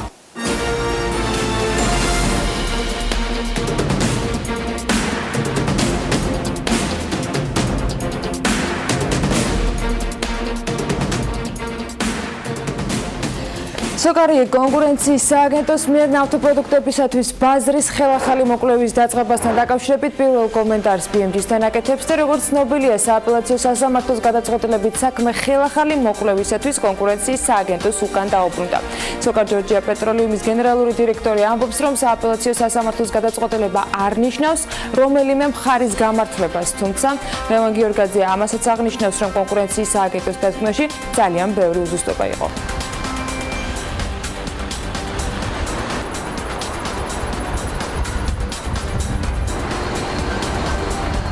სააპელაციო სასამართლოს გადაწყვეტილება იყო ზუსტად ის, რომ საკითხი დაბრუნებულიყო კონკურენციის სააგენტოში ხელახალი განხილვისთვის. ანუ არაფერი თავიდან არ დაწყებულა, მეგობრებო. გადაწყვეტილება სასამართლოში არ იყო არც კომპანიის გამამართლებელი, არც კონკურენციის სააგენტოს გამამართლებელი, იყო რომ უკან დაბრუნდეს და თავიდან განიხილოს, იმიტომ რომ ძალიან ბევრი უზუსტობა იყო დასკვნაში. დირსის ინვესტორი საქართველოში ახალი მიმართულების განვითარებას აპირებს. აზერბაიჯანული კომპანია ES Georgia's დირექტორი შაჰრუნ მოვსუმოვი BMG-სთან ამბობს, რომ ინვესტირება სააგრო სექტორში გეგმავს. ბიზნესმენი ქართული ბიზნეს გარემოთ კმაყოფილია და აცხადებს, რომ ქვეყანა სულ უფრო და უფრო ღია და გამჭვირვალე ხდება. საქართველოს მიდის გამჭვირვალობისა და ღიაობის პრინციპით. ბიზნეს გარემო წლიდან წლამდე უმჯობესდება. უკვე 6 წელია საქართველოში ვიმყოფებით. განხორციელებული გვაქვს საკმაოდ დიდი $200 მილიონი ინვესტიცია დირსის პროექტში და ვგეგმავთ სხვა სფეროებში შესვლასაც, როგორიცაა აგროსექტორი. უნდა ვთქვა, რომ თითოეული თეთრი, რომელიც საქართველოში მივიღეთ, ინვესტირდება ისევ საქართველოში. ვაწარმოებთ მოლაპარაკებებს აგროსექტორის მიმართულებით. საუბარია სათბურების მშენებლობაზე, სადაც მოვიყვანთ ბოსტნეულს, როგორიცაა პომიდორი, კიტრი, ბადრიჯანი, ასევე მარწყვი. ეს პროდუქცია განკუთვნილი იქნება როგორც ადგილობრივი ბაზრისთვის, ასევე ექსპორტისთვის სპარსეთის ყურის ქვეყნებში, ევროპაში. საქართველოში ვხედავთ ძალიან დიდ პოტენციალს. პარლამენტში საბანკო სექტორისთვის ახალ ცვლილებებს განიხილავენ მიუხედავად იმისა, რომ კომერციულ ბანკებს კანონით არაპროფილური აქტივების ფლობა უკვე აეკრძალათ. პარლამენტი ამ მიმართულებით საბანკო სექტორის მორიგ ცვლილებას ამზადებს. როგორც დარგობრივი ეკონომიკის კომიტეტის წევრი ლევან კობერიძე BMG-სთან ამბობს, ეროვნული ბანკის შესახებ კანონში შეტანილი ცვლილებით SEBI ჰოლდინგების დონეზე აკონტროლებს საბანკო სექტორს, თუმცა ამ მიმართულებით მუშაობა გრძელდება. უკვე შეტანილია ძალიან მნიშვნელოვანი თემა ის, რომ მაგალითად ეროვნული ბანკი ჰოლდინგების დონეზეც გააკონტროლებს საბანკო სექტორს. თვლით, რომ ეს ძალიან წინ გადადგმული ნაბიჯია, რომელსაც ჩვენი კომიტეტი საკმაოდ დიდი წვლილი არის სწორედ ამ ნაწილში ეროვნულ ბანკთან ერთად მუშაობის, ეს ერთი და მეორე ჩვენ ვაპირებთ, რომ ამ მიმართულებით კვლავ გავაგრძელოთ მუშაობა. იქ დათქმით არის ასევე ჩადებული, ასე ვთქვათ, ჩვენ გვაქვს შეთანხმება, რომ ჩვენ გავაგრძელებთ ამ თემაზე საუბარს, ანუ კიდევ უფრო მკაფიოდ განსაზღვრას თუ რას ნიშნავს არაპროფილური ბიზნესები, არაპროფილურ ბიზნესებში რამდენი შეიძლება იყოს საბანკო სექტორის მონაწილეობა დასაშვები და ასე შემდეგ. პარლამენტი მცირე და საშუალო ბიზნესის ხელშესაწყობად კონკრეტული ინიციატივით გამოდის დარგობრივი ეკონომიკის კომიტეტის მცირე და საშუალო ბიზნეს ასოციაციებთან შეხვედრაზე კერძო სექტორისათვის არაერთ გამოწვევაზე გამახვილდა ყურადღება. მთავარი პრობლემა, რაც ბიზნესს ყველაზე მეტად აწუხებს, ფინანსებთან ხელმისაწვდომობაა. BMG-სთან დარგობრივი ეკონომიკური კომიტეტის წევრი იაფიანი ფულის მოზიდვაზე მცირე და საშუალო ბიზნესისათვის არსებულ პრობლემებზე, ამიტომ აცხადებს და ამიტომ ის ბანკებს მოუწოდებს, რომ შექმნან გაცილებით ხელმისაწვდომი საბანკო პროდუქტები მცირე და საშუალო ბიზნესისათვის, ვიდრე დღეს არის. გარდა ამისა, ლევან კობერიძე გამოდის ასევე ინიციატივით სახელმწიფო შესყიდვებში მხოლოდ მცირე და საშუალო ბიზნესისათვის დაწესდეს კვოტა და მასში მსხვილი კომპანიების მონაწილეობა ჩაიკეტოს. ბოლო 1 წლის განმავლობაში სამედიცინო საქმიანობის სახელმწიფო რეგულირების სააგენტომ ფარმაცევტული საქმიანობის დარღვევის მაკონტროლებელი 883 ღონისძიება გაატარა. აქედან 821 შემთხვევაში სამართალდარღვევის ფაქტებია გამოვლენილი. სააგენტოს ანგარიშის მიხედვით დარღვევებს შორის მოხვდა საქართველოს ბაზარზე დაშვების უფლების არ მქონე ფარმაცევტული პროდუქტის მიმოქცევის 33 ფაქტი. გადაგასული ფარმაცევტული პროდუქტის განადგურების დადგენილი წესის დარღვევის 68 ფაქტი. ფარმაცევტული პროდუქტის შენახვის პირობების დარღვევის 102 შემთხვევა, უკანონო ფარმაცევტული საქმიანობა ავტორიზებული აფთიაქის ნებართვის გარეშე 7 შემთხვევა და ფარმაცევტული პროდუქტის რეალიზაციის დაწყება სააგენტოსთვის სავალდებულო შეტყობინების გარეშე 104-ჯერ არის აღრიცხული. რეგულირების სააგენტოს უფროსის ბრძანების საფუძველზე ნებართვა გაუქმდა 12 ავტორიზებულ აფთიაქს.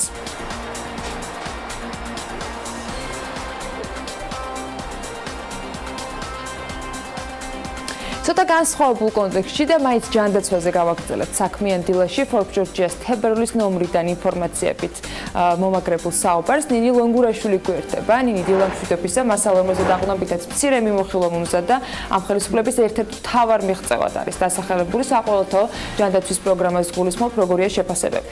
დილა მშვიდობის ანა მივესალმები საქმიანი დილის მაყურებელსაც. მე მერგო პატევი დავაანონსო ერთ-ერთი ყველაზე საინტერესო სტატია Forbes-ის თებერვლის გამოცემაში ნომერი, რომელიც დახლებზეც კი არ არის და სულ მალე რამდენიმე დღეში გამოჩნდება.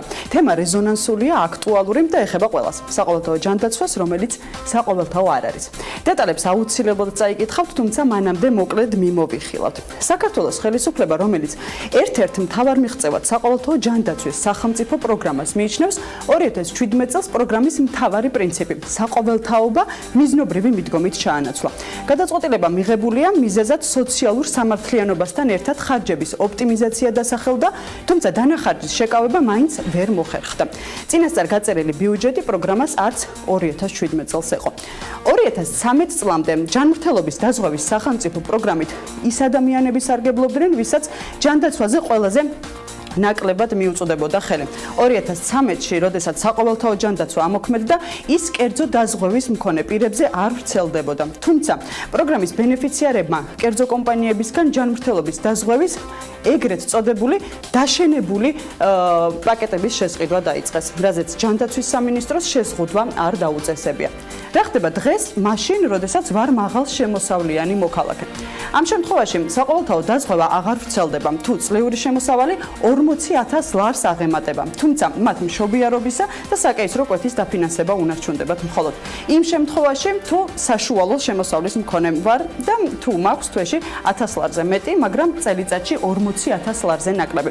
ასეთ დროს საყოველთაო ჯანდაცვის შეზღუდული პაკეტი ვრცელდება და დაბალი შემოსავლის მქონეთა კატეგორიას თუ ვეკუთვნი, ასეთ დროსაც საყოველთაო ჯანდაცვის შეზღუდული პაკეტით ვსარგებლობ, როგორც საშუალო შემოსავლის მქონე მოქალაქის შემთხვევაში, კერძო დაზღვევის მქონე შემთხვევაში კი მხოლოდ გადაუდებელი მომსახურების ანაზღაურება შემინარჩუნდება.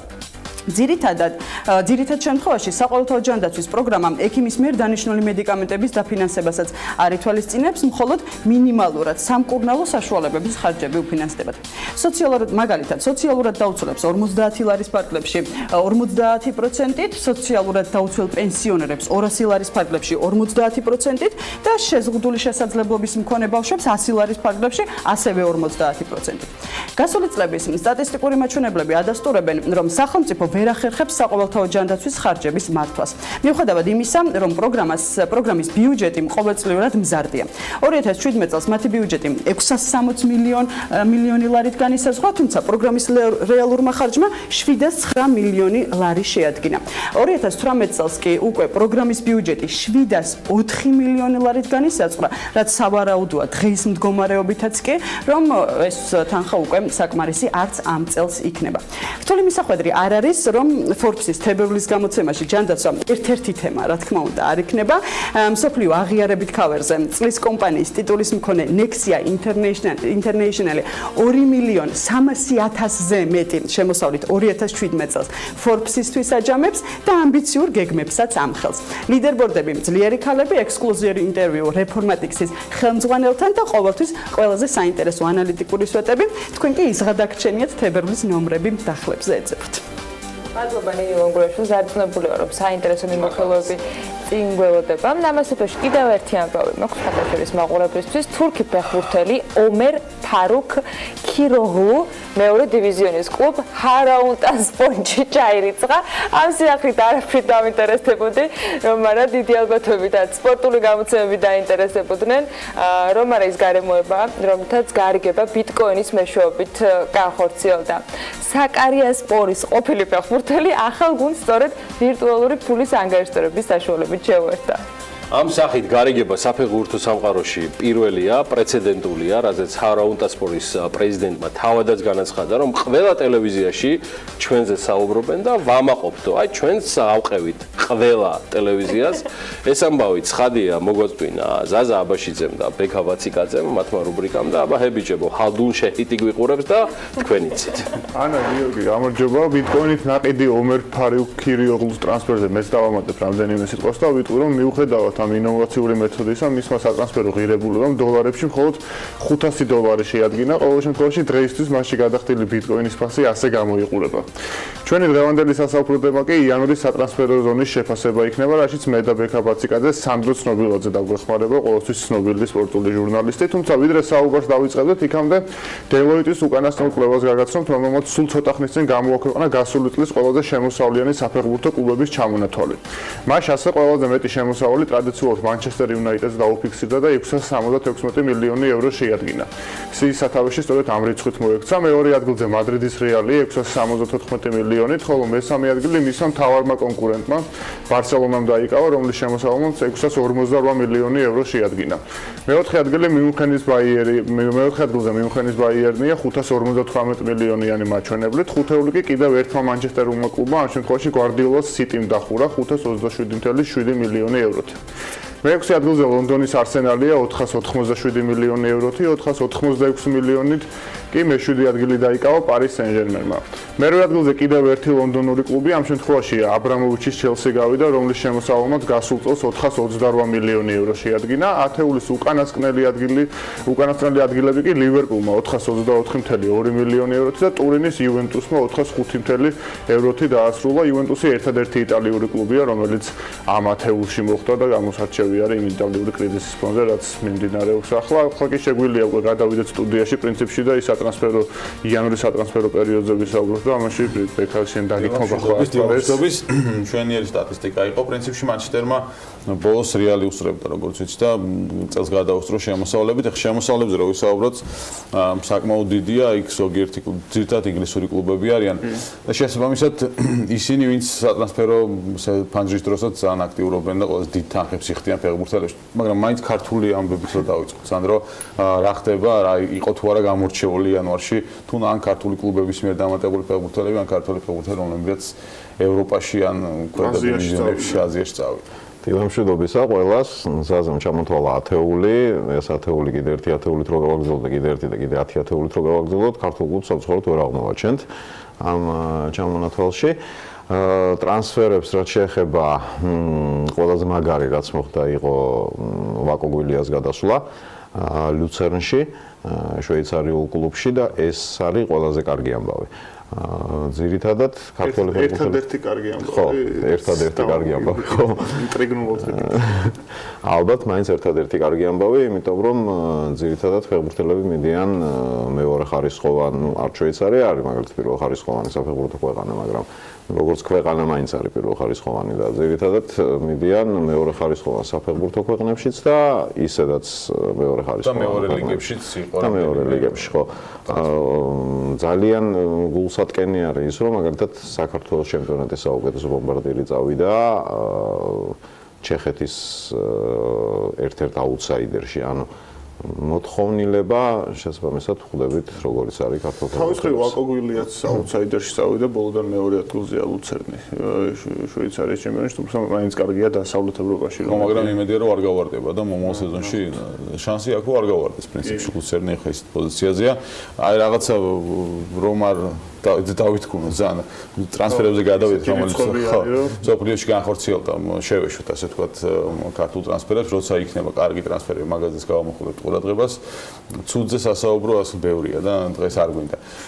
ისეთი ტრანსფერები, რომელიც იანვარში მოხდა, გამორჩეულია, რომელი იყო, ბევრი იყო, რამდენიმე იყო, რომელიც ასე ვთქვათ გადაწყვეტს ამა თუ იმ გუნდის მომავალ თამაშს. ალექსის სანჩესი წავიდა არსენალიდან დაიმატა ხვითარიანი, რომელი იყო გამორჩეული, ასე ვთქვათ, ტრანსფერი და რომელმა კლუბმა იაქტიურა შემდგომ ყველაზე მეტად. ნუ ბარსელონამ აიხტინა თავისი გულის წადილი და ნახევარწლიანი ბრძოლის მერე ლივერპულთან წაართვა როგორც იქნა.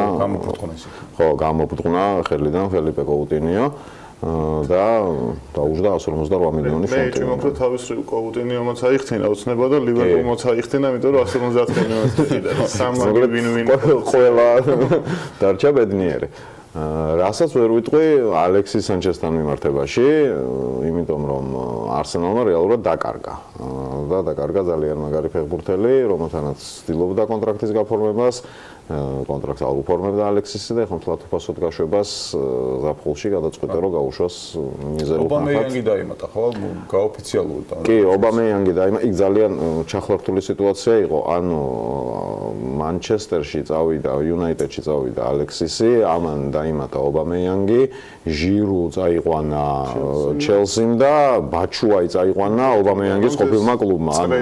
ხო, სუპერ მარიო ითამაშეს და ბოლო-ბოლო ყველა მივიდა დედოფალთან. არსენალის გარდა. მან ერთი საკითხია კიდე მე შემთხვევაში მაყურებლებს ვეთქვი რომ ალექსის სანჩესი რომელიც გადავიდა მანჩესტერში კვირაში ანაზღაურების სახით მიიღებს 500,000 ფუნტს რაც არის რა წარმოუდგენლად დიდი შედეგი და ამ შემთხვევაში ქართულ ნაწილს არჩევა და როცა თელი კლუბის ხო პრემიერ ლიგაში. კი, ყველაზე მაღლა ანაზღაურებადი გახდა და სანდრო ეს მაინტერესებს დინამიკა საითმედის ერთის რო კიდევ ერთი ტრანსფერი განხორციელდა რომელიც 100 მილიონიან ზურგს გადაცდა კოუტინიოს სახით მეორე მხრივ ამ ხელფასი 500,000 კვირაში რაც წარმოუდგენლად დიდი არის საითმედის ფეხბურთი არის რაიმე ლოგიკური ჩარჩო უკვე ეს თუ გაცდა ბევრი ამაზეც საუბრობს და ზაფხულ შეელოდები თუ არა კიდევ მსგავს რაღაც არანორმალურ მოვლენებს რომელიც 1-5 წლის წინ წარმოუდგენელი იყო პრინციპში გაცდა უკვე ყველანაირ ჩარჩოს და ანუ ჩემი გადასახედიდან იცი როგორ არის აგორდა აი ზვირთივით წამოვიდა რა უკვე ამას ამ პროცესს თუ ხელოვნურად არ ჩაერია UEFA და FIFA ხო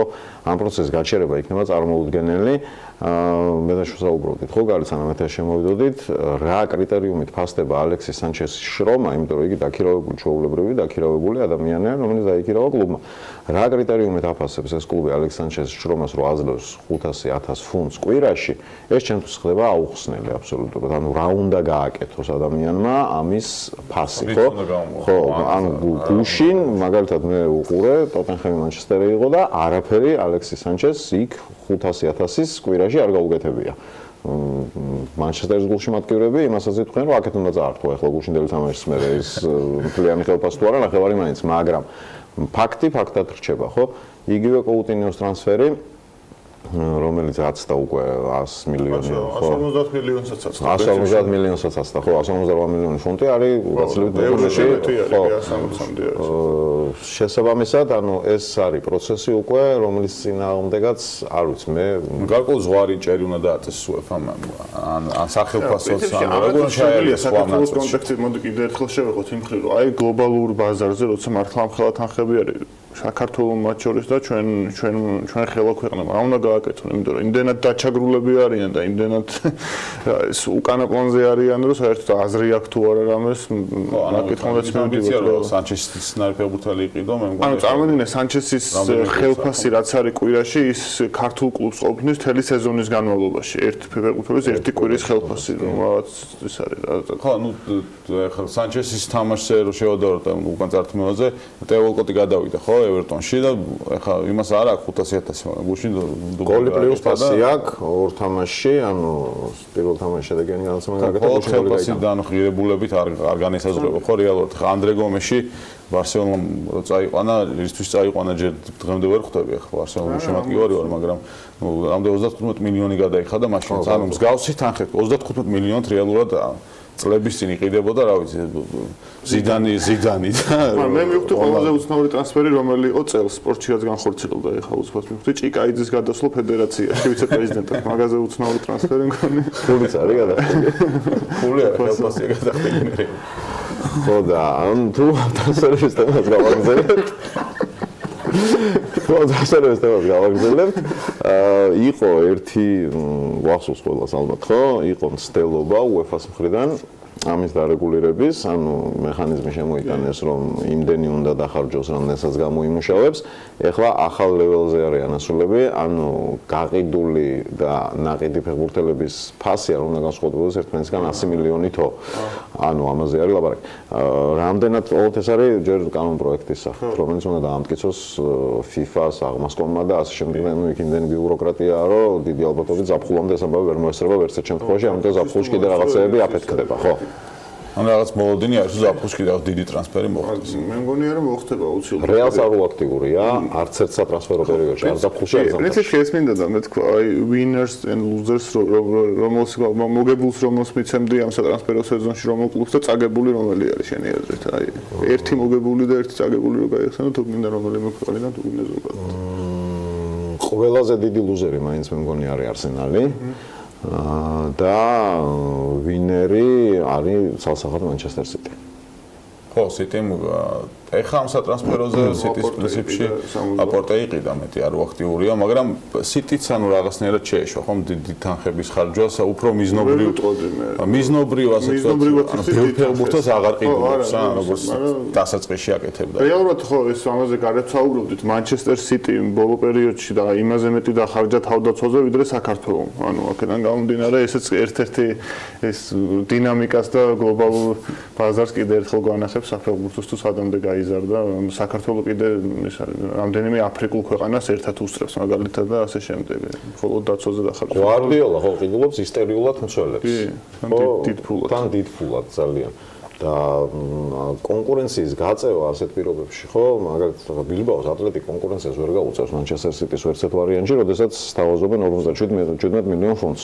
გამორიცხული 57 მილიონ ფუნტი ბილბაოს ატლეტიკს არ დაესიზღვრება არასდროს ერთად აღებული. ოღონდ განსხვავება არის რა, რომ ეს ბილბაოს ატლეტიკი მე რადგება და 57 მილიონ ფუნტს ჩადებს მიზნობრივად, გაზრდის ხო კიდე ერთ ლაპორტს ან ორს და მე შესაბამისად ხო ისევ ასე იტალიური კლუბების ტრანსფერები. ვინმე გააკეთა? რაფინია გადავიდა ინტერში, ერთი ეგ ტრანსფერი მახსენდება.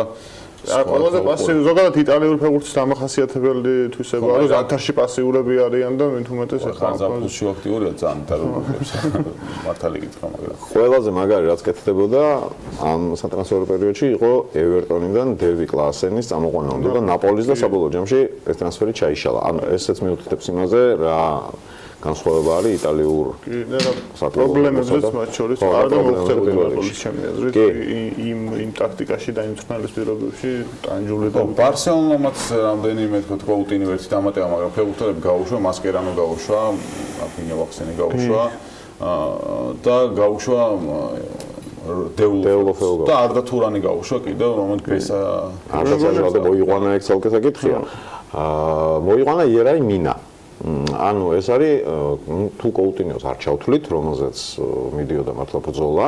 იერაი მინას ტრანსფერი არის მე მგონია ერთ-ერთი ის მიზნობრივი ტრანსფერიც რო ეძახიან, ანუ ახალგაზრდა კოლუმბიელი, რომელიც თამაშობდა პალმეირასში, რომელიც ბევრისთვის ცნობილი არ იყო და ჩემთვის იმიტომ არის, ჩემ დასავალ ცნობილი რომ პალმეირასის თამაშები მიმყავდა.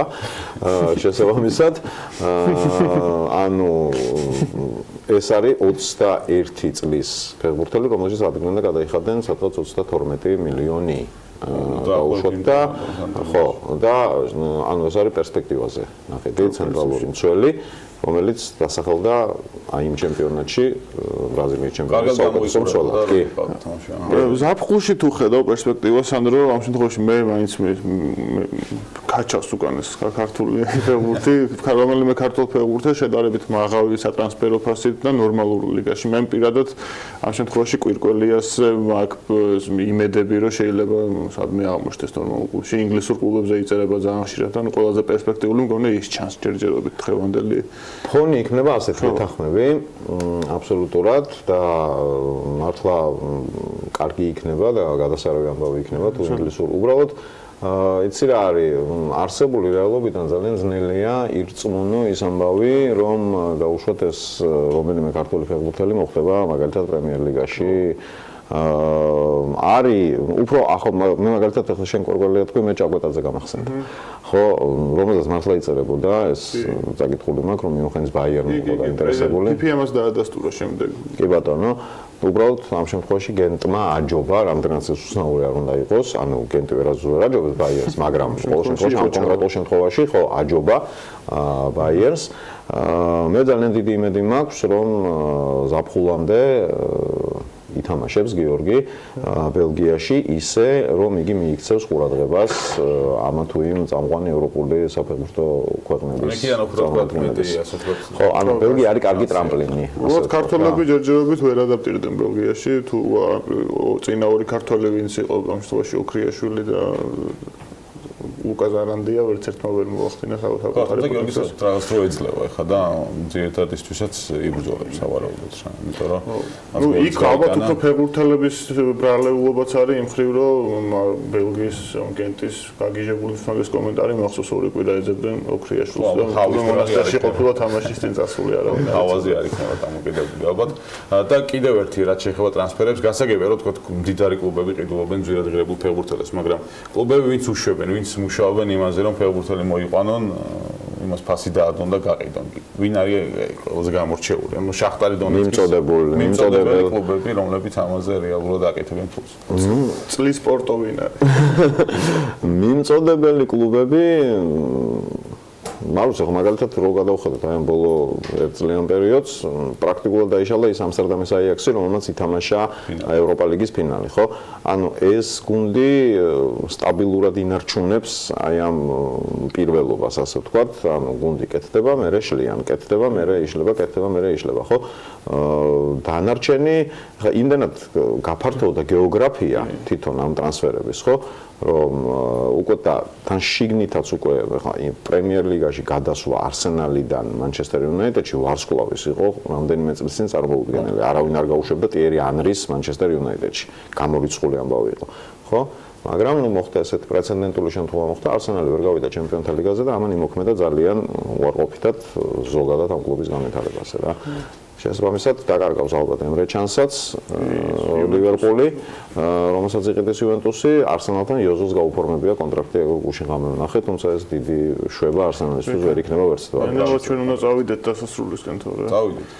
სხვა გზა არის დავველოდოთ საზაფხულო ტრანსფერებს კიდევ ერთხელ შევაფასოთ მე დარწმუნებული ვარ სანდრო ცნობილად იქამდეც იქნება ჩვენი სტუმარი ამ შემთხვევაში კიდე ერთი საკითხი არის მნიშვნელოვანი ჩვენ დასტური გვაქვს წინასწარი და შემდეგი სპორტის რუბრიკა სავარაუდოდ არც მეტი არც ნაკლები სუმოს დაეთმობა სადაც იმპერატორის თასის გამარჯვებულის კომენტარიც გვექნება და მათ შორის ქართული სუმოს ექსპერტებიც იქნებიან ჩვენთან სტუდიაში და შევეცდებით გავაანალიზოთ მაქსიმალურად. ხო. გრიგორიჩ შემოეყარეთ უძმახარ სტუდიაში, მაინც TV პირველია და რამე შაში არ გავახვიოთ. სანდროს მადლობა დილა ადრიან ჩვენთან ერთად ყოფნისთვის, მადლობა ტრადიციული ზაზა აბაშიძეს და ბექა ბაციკაძეს.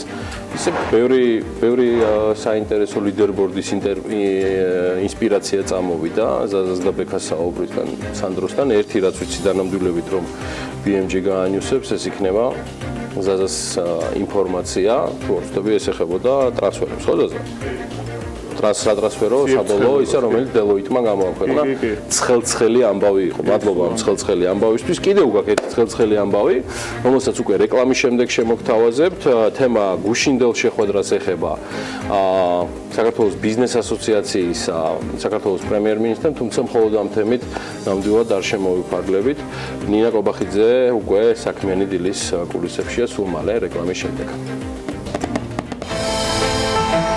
ამინდის პროგნოზის სპონსორია SEU დეველოპმენტი.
ამინდის პროგნოზის სპონსორია SEU Development-ი.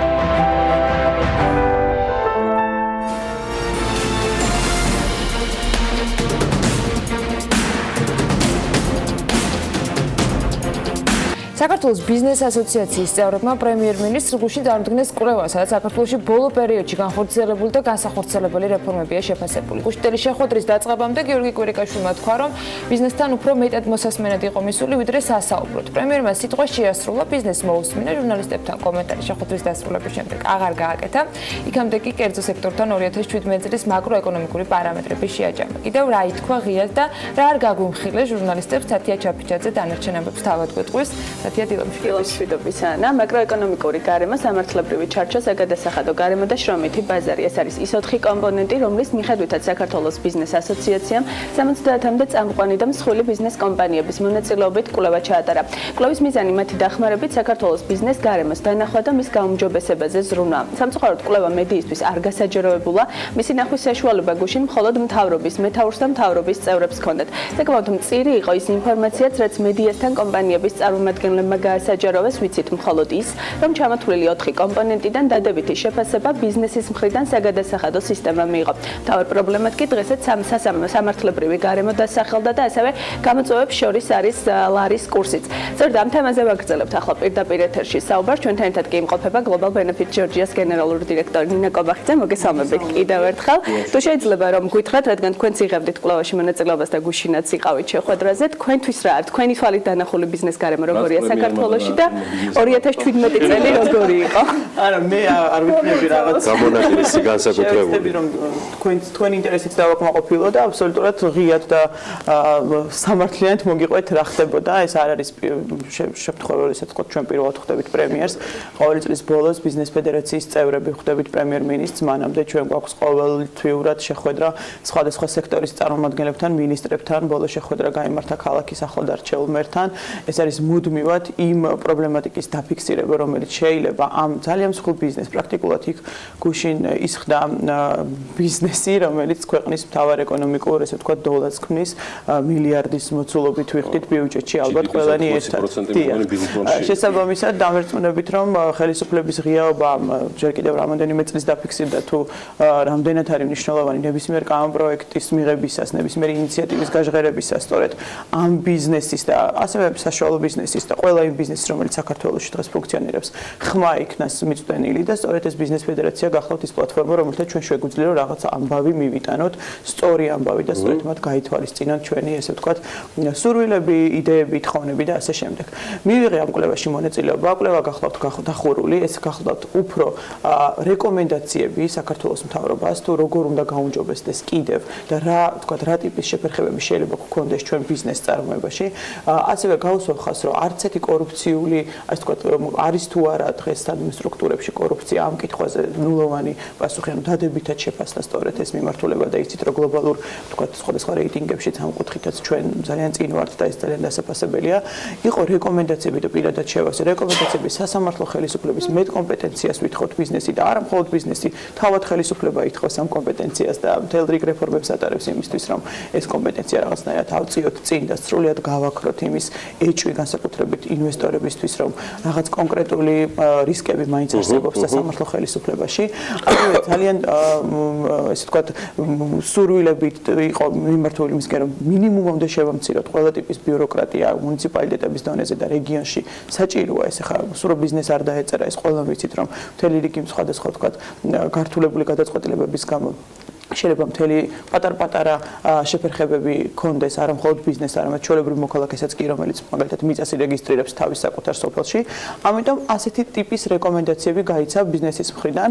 აბსოლუტურად ძალიან მისაღები იყო საქართველოს მთავრობისთვის და პრემიერ-მინისტრისთვის, რადგან თვითონაც დარწმუნებული ვარ, რომ ზუსტად ესეთ შიდა კვლევებს ან შიდა კომუნიკაციას აწარმოებენ, იციან, რომ სწორედ ეს საკითხები დგას. დასაფასებელია ის, რომ დადებითად შეფასდა, თუნდაც ძალიან სწრაფად მიღებული განხორციელებული მოგების გადასახადის რეფორმა შარშან ამ დროს გვახსოვს რომ ზუსტად ეს პროცესი მიდიოდა და თუ რამდენად პოზიტიურად აისახა ბიზნესი ამ დისკუსიაში შევედით ასეთ შეხვედრებზე კონკრეტულ პრობლემებს არ აყენებს კონკრეტული სექტორი რადგან კონკრეტულ სექტორს ჩვენ გვაქვს სხვადასხვა ტიპის პლატფორმები მთავრობასთან ურთიერთობების უფრო დგება გლობალური პრობლემების მოგვარების საკითხი რადგან ძალიან აქტუალური და მამუკა ხაზარაძემ დააფიქსირა ზუსტად ხარისხის ქვეყნის ჰაერის ეკოლოგიის გაუმჯობესებისთვის რა უნდა გავაკეთოთ ერთად რადგან ჩვენ ბიზნესი არ უყურებთ რომ მხოლოდ მთავრობამ უნდა გააკეთოს რამე იმისთვის რომ ჩვენ უკეთესად ვიოპერიროთ დღეს ქვეყანაში ანუ ჩვენი გასაკეთებელი ძალიან ბევრია და სწორედ ეს ერთობლიობა მე საბოლოოდ შექმნის იმას რაც მოქალაქეებისთვის რაღაც სიკეთეთ აისახება რა უნდა გავაკეთოთ იმისთვის რომ მოჭარბებული ამ ტურისტების მოცულობას შევხვდეთ ხარისხით იმიტომ რომ ერთია რომ შენ რაღაც პატარ-პატარა ძრები გაქვს ინფრასტრუქტურული მაგრამ არსებობს უზარმაზარი ნაკადი ტურისტულის რომელიც უნდა მივიღოთ და ეს გაჟღერდა ეს საკითხი როგორ უნდა ვიოპერიროთ რა ტიპის ინვესტიცია გავაკეთოთ მთავრობა რას აკეთებს ამისთვის სავალუტო კურსზე იყო თქვათ ის ძრები რომელიც 2017 წელს განიცადა კურსმა ამაზე იყო რა თქმა უნდა დაფიქსირდა არავისთვის არ არის ეს ახარბიელო არა მხოლოდ ბიზნესისთვის მთავრობისთვისაც პირველ რიგში და ნუ ყოველ შემთხვევაში რაღაც გლობალური რეკომენდაციებით და გლობალური სურვილებით შემოვიფარგლეთ ერთმანეთის მიმართ რადგან როგორც აღნიშნე კონკრეტიკები და კერძო თხოვნები ყველა ვიცით რომ მაინც ვაწდენ სხვადასხვა მეთოდები სული რომ გავახსენოთ ნინოს მიუხედავად იმისა რომ სპიკერი მთავრობის არასდროს არ ყოფილხარ პრემიერის მადლობა რომ ბიზნესის პოზიცია გითხარი პრემიერის ან კონცერნები ან გულისტკივილი აბსოლუტური მე შეიძლება ამ წუთას არ გამოვდგე ძალიან ობიექტურ ესე ვთქვათ პიროვნებად რადგან მე მუშაობდი მასთან და 4 წლის განმავლობაში ძალიან ადმინისტრაციის ნაწილი ვიყავი თუმცა მისი ეს ღიაობა გულწრფელობა და მზაობა იმისთვის რომ პირადად ჩაერთოს აი სხვადასხვა როგორც იცის ხოლმე იწერდა ყველა იმ რაღაც გლობალურ თუ მცირე პრობლემას რომელიც ზუსტად ვიცი რომ ძალიან დიდი სურვილი აქვს რომ მოგვაროს. ერთია რამდენად სწრაფად გვარდება კომპეტენცია საჯარო სექტორში და მუნიციპალიტეტებში კვალიფიციური კადრების გადინება იმ სახელმწიფო პირობების ფარგლებში რაც დღეს გვაქვს მე ვიცი ვიმუშავე და ურთულესი პროცესია დღეს რომ ჰარვარდიდან ჩამოსული და თუნდაც ჩვენი განათლების ცენტრის მიერ დაფინანსებული სტუდენტი აიძულო და წავიდეს თუნდაც საკუთარ სოფელში იმ მინიმალურ ხელფასზე და თავის მუნიციპალიტეტს სათავეში ჩაუდგეს და იდეა ეს არის ანუ ესე უნდა მოხდეს სხვა შემთხვევაში სულ კომპეტენციის პრობლემა გვექნება და სულ გადაწყვეტილების პრობლემა გვექნება და ყოველთვის შეიძლება გაჩნდეს კორუფციის პრობლემაც თუ იქ ჩვენ ძალიან კვალიფიციური კადრები არ მივავლინეთ რა თქმა უნდა ძალიან დიდი სურვილი აქვს რომ ეს ყველაფერი გაამარტივოს და ხვდება რომ სხვანაირად ქვეყანა ვერ განვითარდება თუ ეს სასამართლო ხელისუფლება არ დაალაგდა მუნიციპალიტეტებში ბიუროკრატია არ მოიხსნა საჯარო სექტორი ძალიან სწრაფად ამისთვის აშენებს ბიზნეს სახლს ვიცით ყველამ ხო 2021-ში ნუ ეს გამოსავალი გამოჩნდა მე ხა მომხრე ვარ კიდე უფრო მეტი დიჯიტალიზაციის მე უფრო ასევე ძალიან მხარს დაუჭერდი სიამოვნებით რომ თუნდაც ეხლავე იყო შესაძლებელი იუსტიციის სახლებების ბაზაზე დაიწყოს ეს პროცესები რაც 2021-ში ჩვენ უნდა მივიდეთ და ადგილზე მივიღოთ ეს სერვისი რასაც ბიზნეს სახლი ქვია თუმცა ნუ ყველას აქვს დღეს ის პრობლემა გან არ აკეთებენ უბრალოდ დროში შეიძლება რაღაცები გაიწელოს და ბიზნესისთვის დრო რამდენამეს ნიშნავს მე მგონი ეხლა ჩემზე კარგად თქვენიცით თუ იყო იგივე პრემიერ-მინისტრის მთავრობის წევრობისგან ვიციყვნენ როგორ შეიძლება გაკეთდეს როგორ შეიძლება გაკეთდეს იყო ზოგადი შეხვედრა და ნუ ეკოლოგიურ საკითხებზე უკვე ახლა შეერთებული უწყებების ფონდზე რომელიც გახლავთ და ლევან დავითაშვილის უწყებაში სოფლის მეურნეობის უწყებაში იყო კონკრეტული გზავნილები თუ რას ვაპირებთ როგორ გააძლიერებთ და ყველას ჰქონდა ეს სიფრთხილე რომ გარემოსდაცვის სამინისტროს გაუქმების შემდეგ შეიძლება ისევ უფრო კატასტროფული ეკოლოგიური სიტუაცია რომელიც ყველას ბიზნესია ესახება თქვენ წარმოიდგინეთ მე პირდაპირ ვამბობ რომ ეკოლოგია დღეს დაბინძურებულია და ხარისხის სურსათის პრობლემატიკა და ეს გამონაბოლქვები და ნუ რაღაც არაადეკვატური ჰაერი რომელიც დღეს ქალაქში გვაქვს ნუ მე ვამბობ რეგიონებზე პირდაპირ აისახება ჩვენი შვილების ჯანმრთელობაზე ჩვენი შვილების ჯანმრთელობა ხდება ესე ვთქვათ რისკის ფაქტორი მე ეს პირდაპირ აისახება სადაზღვევო ინდუსტრიაზე საბანკოზე ჯაჭვია ანუ ერთიანი რეაქცია რომელიც რა გითხრათ ანუ მართლაც რომ ზუსტად ეკოლოგიური ძალიან მკაცრი ხე არ უნდა მოიჭრას და ყველა უნდა იყოს სანქცირებული ვინც ამას გაბედავს აი ბორჯომის ტყე გახსოვთ როგორც დაიწვა და იქ საერთოდ როგორ ხდებოდა ხის ჭრის საკითხი დღეს შეიძლება იდგეს კრიტიკულად და ამიტომ ეს გაგვაცნოვლია მაგრამ როგორ აპირებს ყველა ამ დეტალის ეს თქვათ გავლას ინფრასტრუქტურის მინისტრმა ისაუბრა საკმაოდ ბევრი იმ ესე ვთქვათ პროექტებზე, რომელიც განხორციელდა და განახორციელებს უახლოეს დღეში, რომ ძალიან მნიშვნელოვანია ბიზნესის გაფართოება, ბიზნესის განვითარება, ყოველთვის არის დაკავშირებული იმ სახელმწიფო რეფორმებთან, რომელსაც ისინი აკეთებენ და ყველაზე მთავარი სურვილი, რაც იყო ჩვენი მხრიდან გაჟღერებული და მათი მხრიდან საკანონმდებლო დონეზეც, აუცილებლად სანამ ნებისმიერი კანონ პროექტის ან ინიციატივის გაჟღერება ან დამუშავება დაიწყება, სწორედ ამისთვის არის ბიზნეს ფედერაცია საკმაოდ სოლიდურ თანხას ვიხდით ბიზნესი იმისთვის, რომ ამ ფედერაციამ ჩვენი სათქმელი მიიტანოს სახელმწიფო სტრუქტურებში, სწორედ უნდა მოხდეს მათთან შეჯერება. არ შეიძლება დღეს მიიღო ერთი კანონი, რომელიც თურმე აზიანებს რაღაც კონკრეტულ რომელიმე სექტორს და მერე გამოითხოვო ამ პირიქით. ამიტომ არსებობს რიას პროექტი, რომელიც ევროკავშირთან ერთად ძალიან დიდი ხნის განმავლობაში ვიცი, რომ მუშავდებოდა ჩემი ყოფნის დროს ჯერ კიდე, ანუ არ შეიძლება კანონ პროექტი მიიღო, ან ნებისმიერი ინიციატივა გააჟღერო, თუ მას არ ახლავს მთელი რიგი ეკონომიკური ეფექტების ანალიზი და ეს იყოს, ასე ვთქვათ, ინსტინქტური და არ იყოს ძალიან გრძელვადიან ინვესტიციებზე გათვლილი. ეს ისო პრობლემაა დღესდღეობით, რომ არ არის. იცით, ძალიან მოდით ვაღიაროთ და სიმართლე ვთქვათ, რომ ეს პროცესი, რომ მთავრობა უსმენს ბიზნესს და ხალხს მეტნაკლებად ძალიან შეცვლილია და ყოველწლიურად ეს პროგრესირებს. რა თქმა უნდა, არის რაღაც გადაწყვეტილებები მცირე, საშუალო დიდი, რომელიც შეიძლება საჭიროებდეს უფრო მეტ საზოგადოებრივი აზრის უფრო ფაქტიურად დაფიქსირებას და ისე როგორც ბიზნესის მხრიდან ძალიან სერიოზულ მუშაობას. თუმცა ის რომ არავის არ უნდა დამერწმუნეთ დღეს თავრობაში, რომ რომელიღაც კონკრეტული ბიზნესში, რომელიც დღეს დოლარს ქმნის და რომელთაც ხალხი საქმდება, გააჩეროს, მაგაში პრაქტიკულად დარწმუნებული ვარ. კიდევ ერთი საკითხი, რომელიც დაგაინტერესებთ, იყო შრომის ბაზრის თემა, რა თქმა უნდა, ჩვენ როგორც ბიზნესი, ასევე ხელისუფლება და უამრავი პროფესიული სასწავლებელი გაიხსნა, ჩვენ სულ მაგას ვამბობთ, რომ კონკრეტული დაკვეთა უნდა წავიდეს ბიზნესისგან. არ შეიძლება ასე გავხსნათ პროფესიული სასწავლებლები და ვიცახოთ, რომ მოდით ახლა ისწავლეთ, მithumetes მცირე პატარა ერი ვარ, ძალიან რთულია პროფესიულ სასწავლებლებში ამდენი უმაღლესი სასწავლებლის გახსნის და არა და განათლების მინისტრმაც თქვა და პრემიერმაც გააჟღერა, რომ ეხლა ძალიან ისეთი აკრედიტაციის მიმართულებით იქნება კიდე მთელი რიგი ნორმები გატარებული. არ შეიძლება ქართულ ნებისმიერ დედას რო კითხოთ, სად უნდა რომ ისმა შვილმა ისწავლოს, ნუ თქვენს პასუხი ჩემზე მეტად გაქვთ. რთული ასე ვიღაცას უთხრა, რომ არა შენ მოდი ახლა უმაღლესში არ ჩააბარო, პირდაპირ შემიძლია შეგასწავლო ძალიან კარგი და საინტერესო პროფესია, დურგლობა, კულინარია და რა თქმა უნდა, თუმცა ამ ხალხმა უნდა იგრძნოს, რომ ეს მართლაც რეალურად შემოსავლის. არ შეიძლება მთავრობა მითხრას, რომ ეს კარგია. მე უნდა ვიგრძნო, ჩემ თავზე უნდა გამოვცადო მე მოქალაქემ, მე კომპანიამ, რომელიცაც მჭირდება დღეს მაგალითად ჩვენ კიდევ ერთ ახალ რაღაც რამოდენიმე ბიზნეს გარემოს ვიკვლევთ და პრაქტიკულად აგრონომებს ვერ იპოვით. ანუ სადაზღვევო რისკის დადგომის შემთხვევაში სწორად აგრორისკების შეფასებაზე ურთულესი სიტუაცია. ეს საკითხი ძალიან დიდი ხანია უკვე დგას და მთავრობაც იგივე განათლების სამინისტრო ბიზნესი გამდომით ლაპარაკობს, რომ ეს თემა დაძრულია, იღებს ბიზნესისგან კონკრეტულ დაკვეთებს და ასე ამზადებს.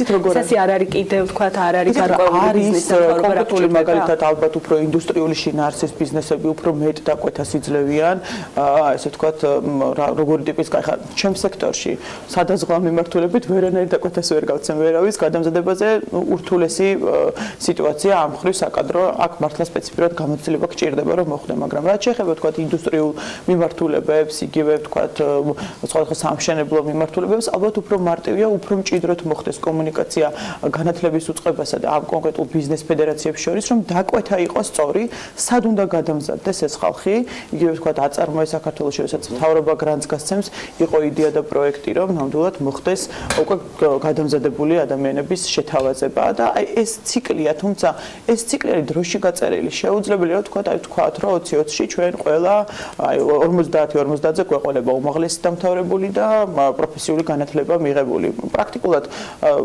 სწორი მოლოდინი უნდა შევიქმნათ ჩვენი ქვეყნის განვითარების. ვითხარი 2017-წეც, ანუ კომპანიისთვის უკვე კომპანიას დაუბრუნდეთ, ანუ ვისარგებლებ იმითი, რომ global benefits-ის ხელმძღვანელი ხარ აქ. როგორ დახურეთ 2017 წელი და გამოწვევები 2018? მადლობა კითხვისთვის, გიორგი, საინტერესოდ დავხურეთ. სიმართლე გითხრათ, მე ყოველთვის მაქსიმალური მოლოდინებს ვქვნი ჩემს ირგვლივ და შემდეგ პარტნიორების ირგვლივ და ნუ მე ძალიან მიხარია, რომ ეს მოლოდინები სრულად გავამართლეთ. 8 თვის განმავლობაში პრაქტიკულად დღეს უკვე 100-მდე, 150-მდე კომპანიის კორპორატიული მზღვეველი გახლავართ.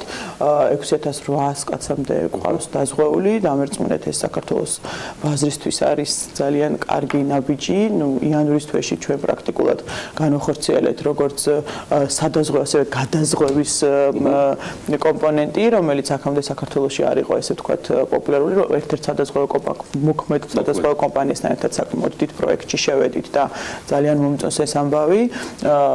გეგმები გვაქვს ისეთი ფართო, როგორც ვთქვით, ანუ როგორც ვახორციელებთ ამ გეგმებს, ცოტა დავიწყეთ სადაზღვევო კულტურის მეტნაკლებად გამიჯვნა სამედიცინო დაწესებულებისგან და იმის თქმა, რომ ჩვენ ვართ ფინანსური ინსტიტუტი და არ ვართ სამედიცინო კლინიკა, უჭირს მოსახლეობას ამის აღქმა, თუმცა ვერ გებით, როგორც სურს რომ ბაზარზე დავიმკვიდროთ ჩვენი იმიჯი, კმაყოფილება მეტნაკლებად არის, რადგან იცით საქართველოში სისტემა როგორ არის, თუ კმაყოფილო ყავს კლიენტი. ამ დროს 2018 რაზე შევაფასებთ, რა არის ის ნიშნული, რომელიც ჩვენ მინიმუმ ორჯერ გაზდას გეგმავთ, ანუ ამ წელს ძალიან ისეთი აქტიური ნახტომით გვინდა რომ წავიდეთ.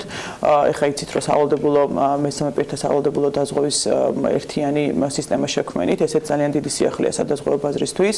პრაქტიკულად 17-მა სადაზღვევო კომპანიამ დავსხედით და რაც არასდროს არ მომხდარა, ერთიანი, ესე ვთქვათ, გაერთიანება შექმნით, რომელიც მოემსახურება საზღვარზე შემოსული ავტომანქანების, უცხოური ავტომანქანების მესამე პირების წინაშე პასუხისმგებლობის დაზღვევას. ეს არის ნაბიჯი, რითიც ჩვენ ვიწყებთ უკვე ლოკალურად საქართველოს ტერიტორიაზე მოქმედი ავტომანქანების აი ამ პასუხისმგებლობის დაზღვევის ციკლს. ზოგადად მიდის იქითკენ, რომ ეს ინდუსტრია როგორღაც უნდა განვითარდეს და გახდეს ნამდვილად მეორე ინდუსტრია ქვეყანაში, რადგან ამ სადაზღვევო, ესე ვთქვათ, რისკების მართვის და დაცვის გარეშე პრაქტიკულად ქვეყნის ეკონომიკა იტრიალებს ერთ ადგილას, გაიყინება და სიახლეები არის. ხა მეტროს მაგალითს ხვებოდი მუდმივად, ჩამოინგრა ეს მეტრო სხვადასხვა მიზეზების გამო, მაგრამ ან მშენებელს რო ქონოდა პასუხისმგებლობა დაზღვეული, ან თავად მეტროს ქონოდა, იგივე თანხა აღარ მოგვიწევდა რომ ჩაგვებრუნებინა ბიუჯეტიდან და უამრავ ახალ მეტროს ადგილს გავარემონტებდით, რომელიც დღეს საჭიროებს და პრაქტიკულად აი ამ რეჟიმში ვტრიალებთ ერთი და იგივე მიმართულებით. ასე რომ ინდუსტრიის განვითარების იმედი გვაქვს თავისთავად. არ არჩება 2018-ში სადაზღვევო ინდუსტრიაში. სტაბილურობა არ მხოლოდ სადაზღვევო ინდუსტრიაში, ზოგადად ქვეყნის ბიზნეს სექტორისთვის, ჩვენ გვინდა ვიყოთ, ჩვენ ზუსტად ვიცოდეთ რა ტიპის პროექტებს ახორციელებს საქართველოს მთავრობა, პარლამენტი, უნდა გაიდლაინი გქონდეს წინასწრებით, უნდა ეს იყო ჩვენი მიზანი ჯერ კიდე საჯარო მმართველობის რეფორმის და მე ხოლმე ვიჭრები ამ ორ ფუნქციაში ერთობლივად, უნდა ზუსტად ვიცოდე, უნდა მქონდეს დაპროგნოზირებული არა მხოლოდ 2018 წელი, არამედ 2020 წელი, მე თუ ჩემი კომპანიის ბიზნეს გეგმა 5 წლიანი პერსპექტივით მაქვს გათვლილი, აუცილებლად მე მესმის რომ ხომ სოფლიოს ცვალებად ეკონომიკაში ძალიან რთულია რომ 5 წლები, მაგრამ ეს შეძლებადია ყველა კომპანია ასე მუშაობს.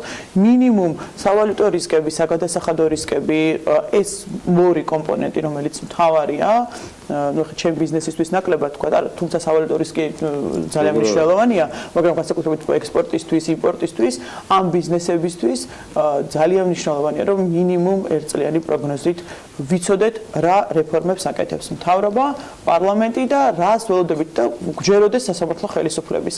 ეს სამი კომპონენტი თუ მუშაობს, ბიზნესი იქნება წარმატებული. GBG-ს საკმაოდ წარმატებული სტარტის და დამკვიდრების გარდა, რაც ძალიან მაგარია ამ ბაზრისთვის და ამ სექტორისთვის, საერთოდ არ მიკვირს, რომ თან არ ადმინისტრაციისკენ, მაგრამ მაინც საჯარო სექტორისკენ გადაინაცვლეთ. სამოქალაქოც არის, ანუ საჯარო მაინც არ არის სახელმწიფო, ანუ მხედრობა და რაღაცა ამბავს.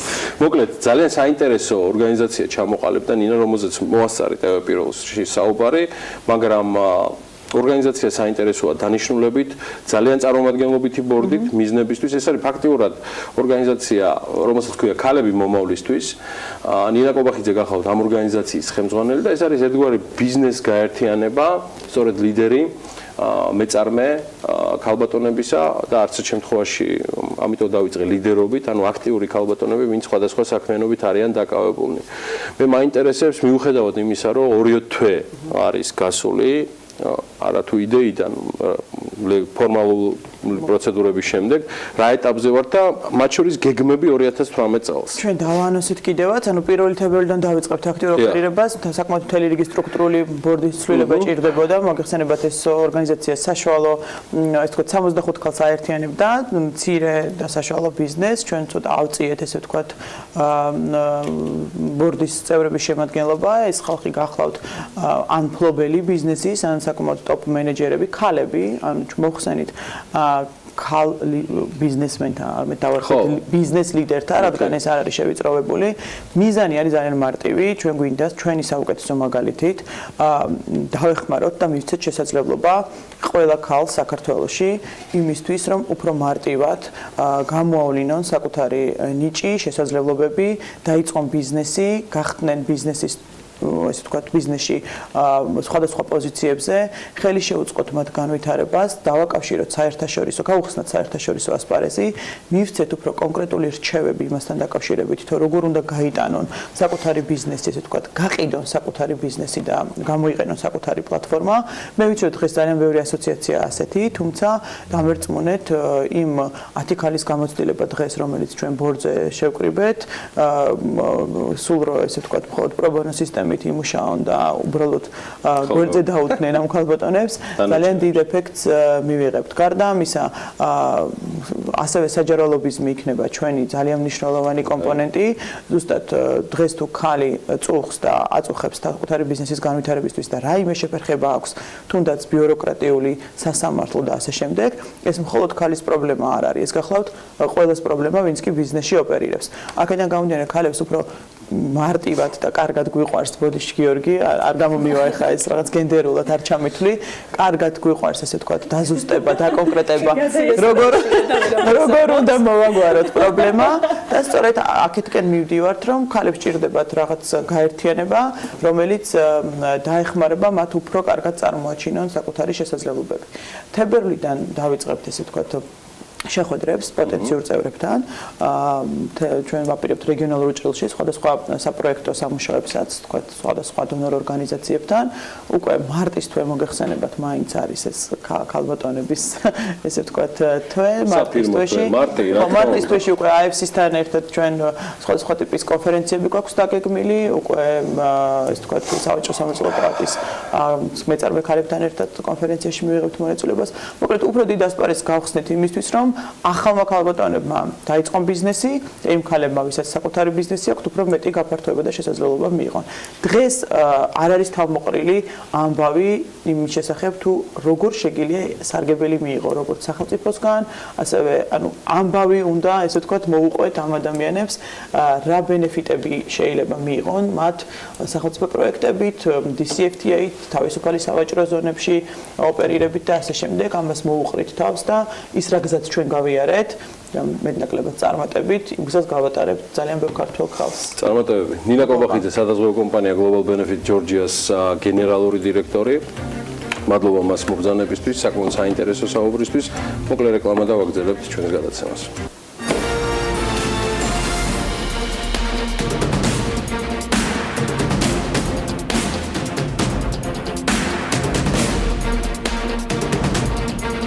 სახელმწიფო შესყიდვების სააგენტომ ევროკავშირთან საჯარო შესყიდვების სფეროში ეტაპობრივი დაახლოების პირველი ფაზა დაასრულა. წინ კიდევ 4 ეტაპია, რომელიც 2022 წელს უნდა მორჩეს. ამ ეტაპისათვის 2017 წლის ბოლოს პირველი ფაზის წარმატებით დასრულების შემდეგ გათვალისწინებულია ევროკავშირის ქვეყნების საჯარო შესყიდვების ბაზრის ეტაპობრივი გახსნა. რა შესაძლებლობებს იძლევა ეს ეტაპი, რა გავიარეთ და რა დაგვრჩა ამ საკითხებზე ვისაუბრებთ ჩვენ სტუმართან. ნამდვილად საინტერესო საუბარი გველის წინ, მით უმეტეს რომ პირველი ფაზის დასრულების შედეგად საქართველოს ევროკავშირის სახელმწიფო ტენდერების პლატფორმას შეუერთდება. ეს კი იმას ნიშნავს, რომ ევროკავშირის საჯარო შესყიდვების ბაზარი საქართველოსთვის ნაწილობრივ მაინც გაიხსნება. რა დონეზე როგორ რით შეუძლია ისარგებლოს ქართულმა მეწარმეებმა, ქართულმა ისტაბლიშმენტმა, ამას კახა დემეტრაშვილი გვეტყვის, იგი სახელმწიფო შესყიდვების სააგენტოს თავმჯდომარის მოადგილეა, მას თქვენთან ერთად მივესალმები. დილამშვიდობის. წარმატებულ დღეს გისურვებთ. დიდი მადლობა მობრძანებისთვის. დავიწყოთ ვალდებულებით, რომელიც ქვეყანას აქვს აღებული, მაგრამ რომელმაც შექმნა შესაძლებლობა. რა ტიპის შესაძლებლობაა ეს, ბატონ კახა, და რა დოზით არის იგი ხელმისაწვდომი წელსვე? ასოცირების ხელშეკრულების მთელი ერთი თავი და უშველებელი დანართი ეძღვნება საჯარო შესყიდვების სფეროს. საჯარო შესყიდვების სფერო აღიარებულია, რომ არის უკვე თანამედროვე ლიტერატურით ეკონომიკის დარგი დამოუკიდებელი შარშან წინ მონაცემებით 4 მილიარდზე მეტი იყო საქართველოში საჯარო შესყიდვების ბაზარი, 12%-ია GDP-ს.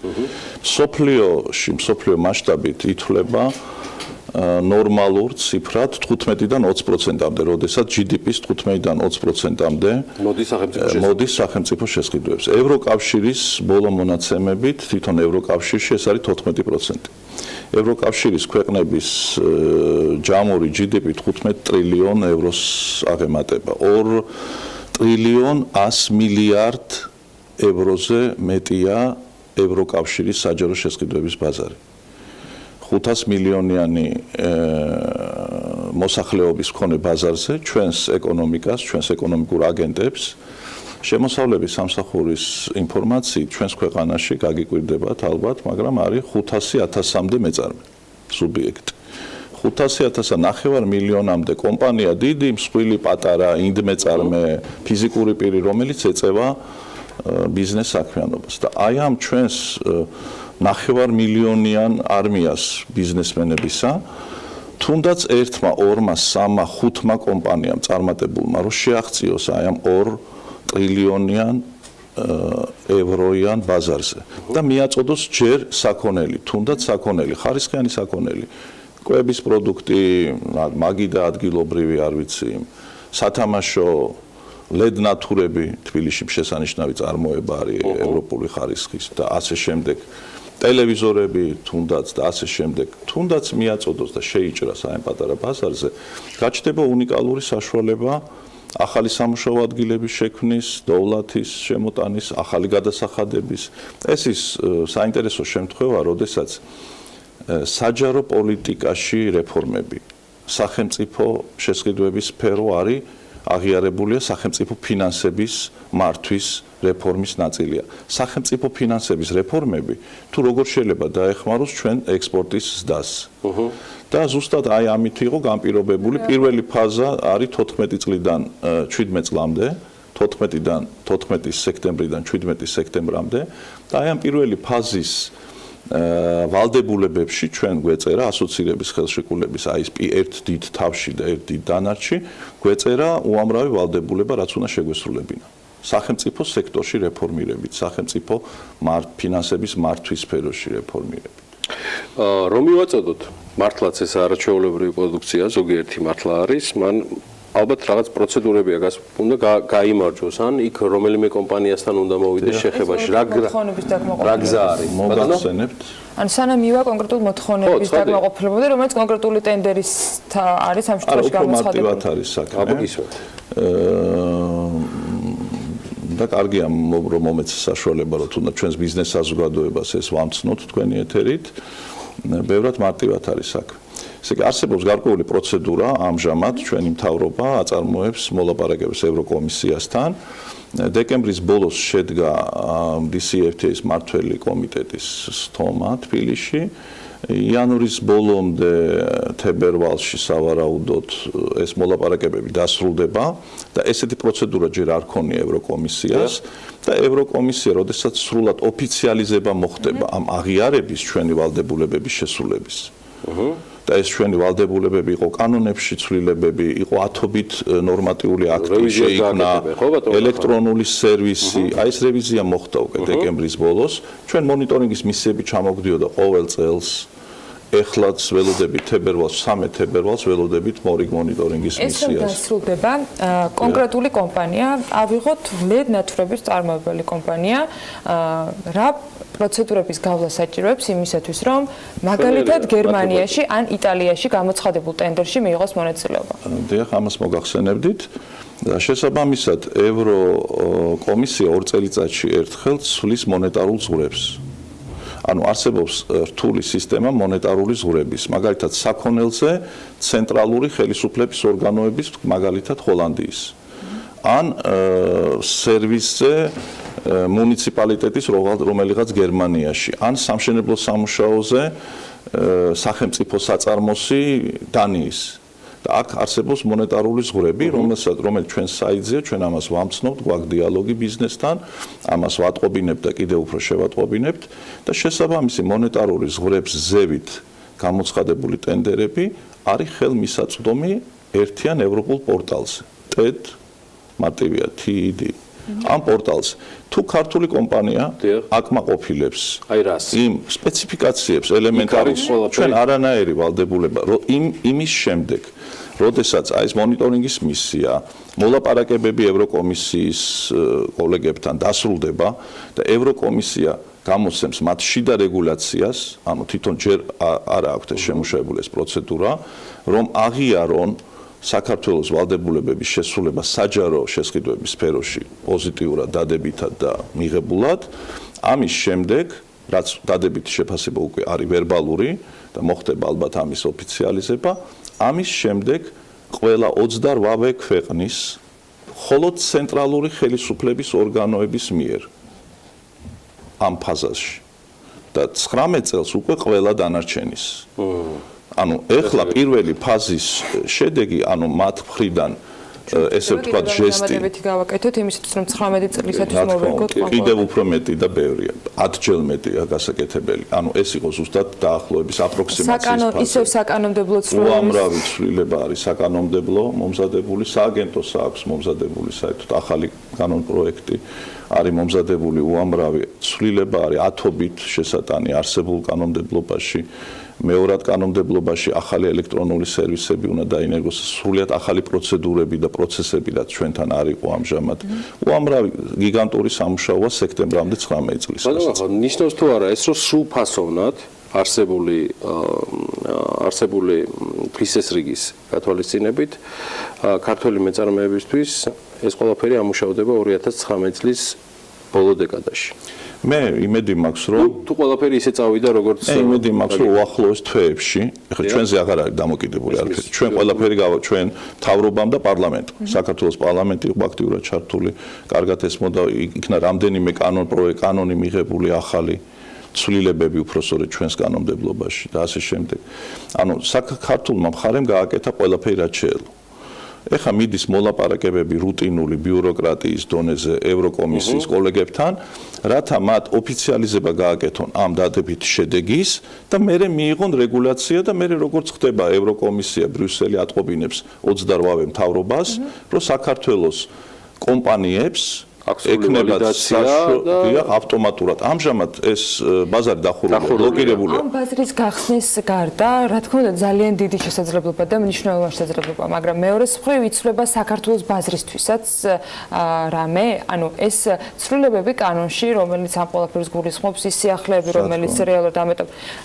რამდენად ჩვენთვის ადგილობრივი ტენდერებისათვის მოხდა რეალურად ამ ყველაფერს. რა თქმა უნდა, უკეთესია ჩვენ ბუნებრივია ქონდა უამრავი გამოწვევა, იყო უამრავი პრობლემა და სავარაუდო და ეს ხდება დახვეწა. აპროქსიმაცია ნიშნავს საუკეთესო მსოფლიო სტანდარტებს, საუკეთესო საერთაშორისო პრაქტიკასთან და არსებულ ევროპულ კანონმდებლობასთან, არსებულ პროცედურებთან და პროცესებთან, რაც დავარი. არა მარტო კანონმდებლობასთან, კანონმდებლობა ქაღალდებია. თუ ის არ არის რეალიზებული. კანონმდებლობის ნორმების რეალიზება ხდება პროცედურებში, პროცესებში, ელექტრონულ სერვისებში. აი მათთან აი ამ მოწინავე პრაქტიკის გაზიარება, გაფართოვება. მაგალითად, თუ სულ რამდენიმე წლის წინ არსებობდა საქართველოში ეგრეთ წოდებული ერთი პროცედურა ელექტრონული ტენდერების, ეხლა ამჟამად გვაქვს 6 ალტერნატიული, ჯამში 10. აი ეს ამან შექმნა ახალი საშუალებები, უფრო ფართო საშუალებები. ხარისხი არის ხოლმე ხშირად დისკუსიის თემა, პრობლემების მიზეზი და ხშირად ისეთი შედეგების სათავე, როგორცაც ვხედავთ განსაკუთრებით ბოლო დღეების განმავლობაში. ანუ ამ ეს ცვლილებები და როგორც თქვენ აღნიშნეთ, უკვე პროცესები და არა მხოლოდ ფურცელზე დაწერილი კანონები, რამდენად ახდენს გავლენას ამ ყველაფერზე. ერთია შესაძლებლობა, თქვენ სახსენთ, რომ ფურცელზე დაწერილი არაფერი იქნება, თუ ის არ განხორციელდება.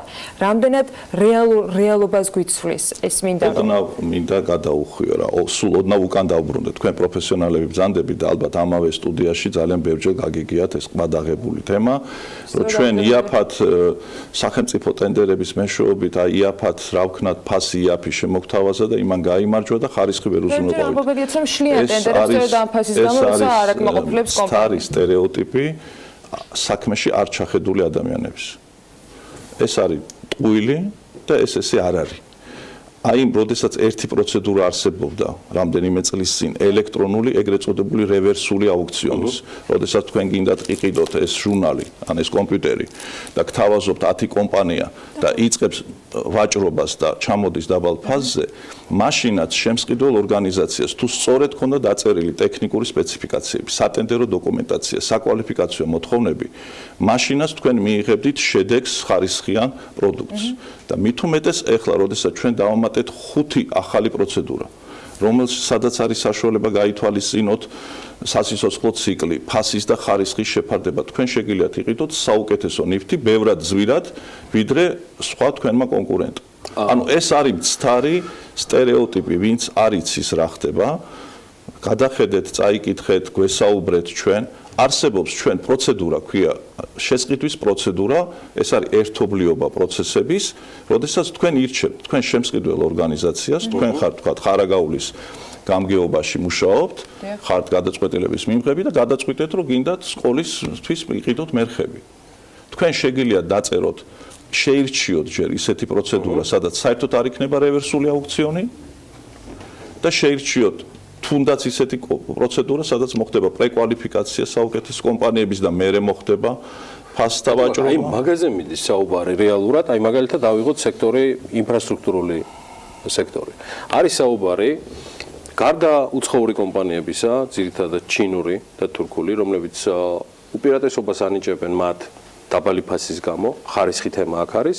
კიდევ მეორე, რაც საკმაოდ ხმაურიანი თემა ისმის, კომპანიები იგებენ, რომლებსაც არ აქვთ არანაირი პორტფოლიო და ისტორია. ეს არის ეგრეთ წოდებული კომპანიები, რომელიც სპეციალურად ამ ტენდერისთვის არიან დანიშნული. არის თუ არა ეს კრიტერიუმი? ესეც ჩვენ აუცილებლად გავაგზავნებთ ამ თემებზე საუბარს. მე დღევანდელი ის არ არის ამისთვის, მაგრამ დღევანდელი ჩვენი თემა არ არის, მაგრამ ბუნებრივია, რადგან აქ ვარ გიპასუხებთ. ვიმეორებ, ეს არის ისევ და ისევ შემსყიდველი ორგანიზაციის მიერ დაწერილი სატენდერო დოკუმენტაციის პრობლემა. თქვენ სატენდერო დოკუმენტაციაში თუ ჩაწერთ, რომ მას სჭირდება ეს და ეს კონდეს კვალიფიკაცია, კონდეს ამდენი წლის გამოცდილება, კონდეს ამდენი რეკომენდაცია, აი რაც ინფრასტრუქტურულ პროექტებს შეეხეთ, ახალი რეგულაციებით, თქვა მილიონზე მეტ ტენდერებს სამშენებლო სამუშაოებში დაჭირდება გარკვეული წინაწლების ფინანსური აუდიტის. ეს იქნება მინიმალური მოთხოვნა საკვალ. სულ რამდენიმე დღის წინ, 2 დღის წინ რეგიონული განვითარებისა და ინფრასტრუქტურის სამინისტრომ ოფიციალური განცხადება გააკეთა ჩვენ საიტზე, გთხოვთ გაეცნოთ ამის შესახებ. ანუ საქართველოს მთავრობა ერთის მხრივ ღებულობს ახალ საკანონმდებლო ნორმებს, აწესებს ახალ პროცედურებს და ახალ პროცესებს, რათა შემოიღოს ფართო სპექტრი, თქვენ გქონდეთ არჩევანი, რომ გამოიყენოთ, გამორიცხოთ ესეთი საშუალებები ერთის მხრივ და მეორეს მხრივ ჩვენ გამუდმებით კვალიფიკაციას უმაღლებთ იმ ადამიანებს შემსყიდველ ორგანიზაციებში. საქართველოში არის გაგიკვირდებათ ასევე 4472 შემსყიდველი ორგანიზაცია. 4472, სადაც ზოგიერთ უწყებაში დეპარტამენტებია უშველებელი, სადაც ათობით ადამიანი მუშაობს. და ეს წარმოიდგინეთ არმია 20000 კაცი, 10000 ადამიანზე მეტი. 12%-ია საუბარი GDP-ს და იქნება. ხო და შესაბამისად ამ ადამიანებს ჭირდებათ კონსულტაცია, დახმარება, ჩვენ სასწავლო ცენტრი შევქმნით 14-ში, უშვებთ უამრავ სახელმძღვანელოს, მეთოდურ მითითებებს, რეკომენდაციებს. მე პირდაპირ ეთერში გითანხმებით, რომ DCFTA-ის თემა აუცილებლად მან გავაგრძელოთ, რომ იცოდეს თემატიკა ყველამ და თქვენ სამსახურთან ერთად გავაგრძელებთ დეტალებში საუბარს, ახლა თქვენგანაც ის გამოწვევაა, რომ მოდი მეტი ვისაუბროთ ამ თემაზე. დიდი მადლობა. წარმატებები. კახა დემეტრაშვილი სახელმწიფო შესყიდვების სააგენტოს თავმჯდომარის მოადგილე გსტუმრობდა, ცოტაც მოითფინეთ და უკვე ლიკა ქარდავას რუბრიკაც მოადგა საქმიანი დილას. მალე დაგიბრუნდებით რეკლამის შემდეგ. ბატონ კახა, მადლობა. დიდი მადლობა. ამინდის პროგნოზის სპონსორია SEU Development.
ამინდის პროგნოზის სპონსორია SEU Development-ი.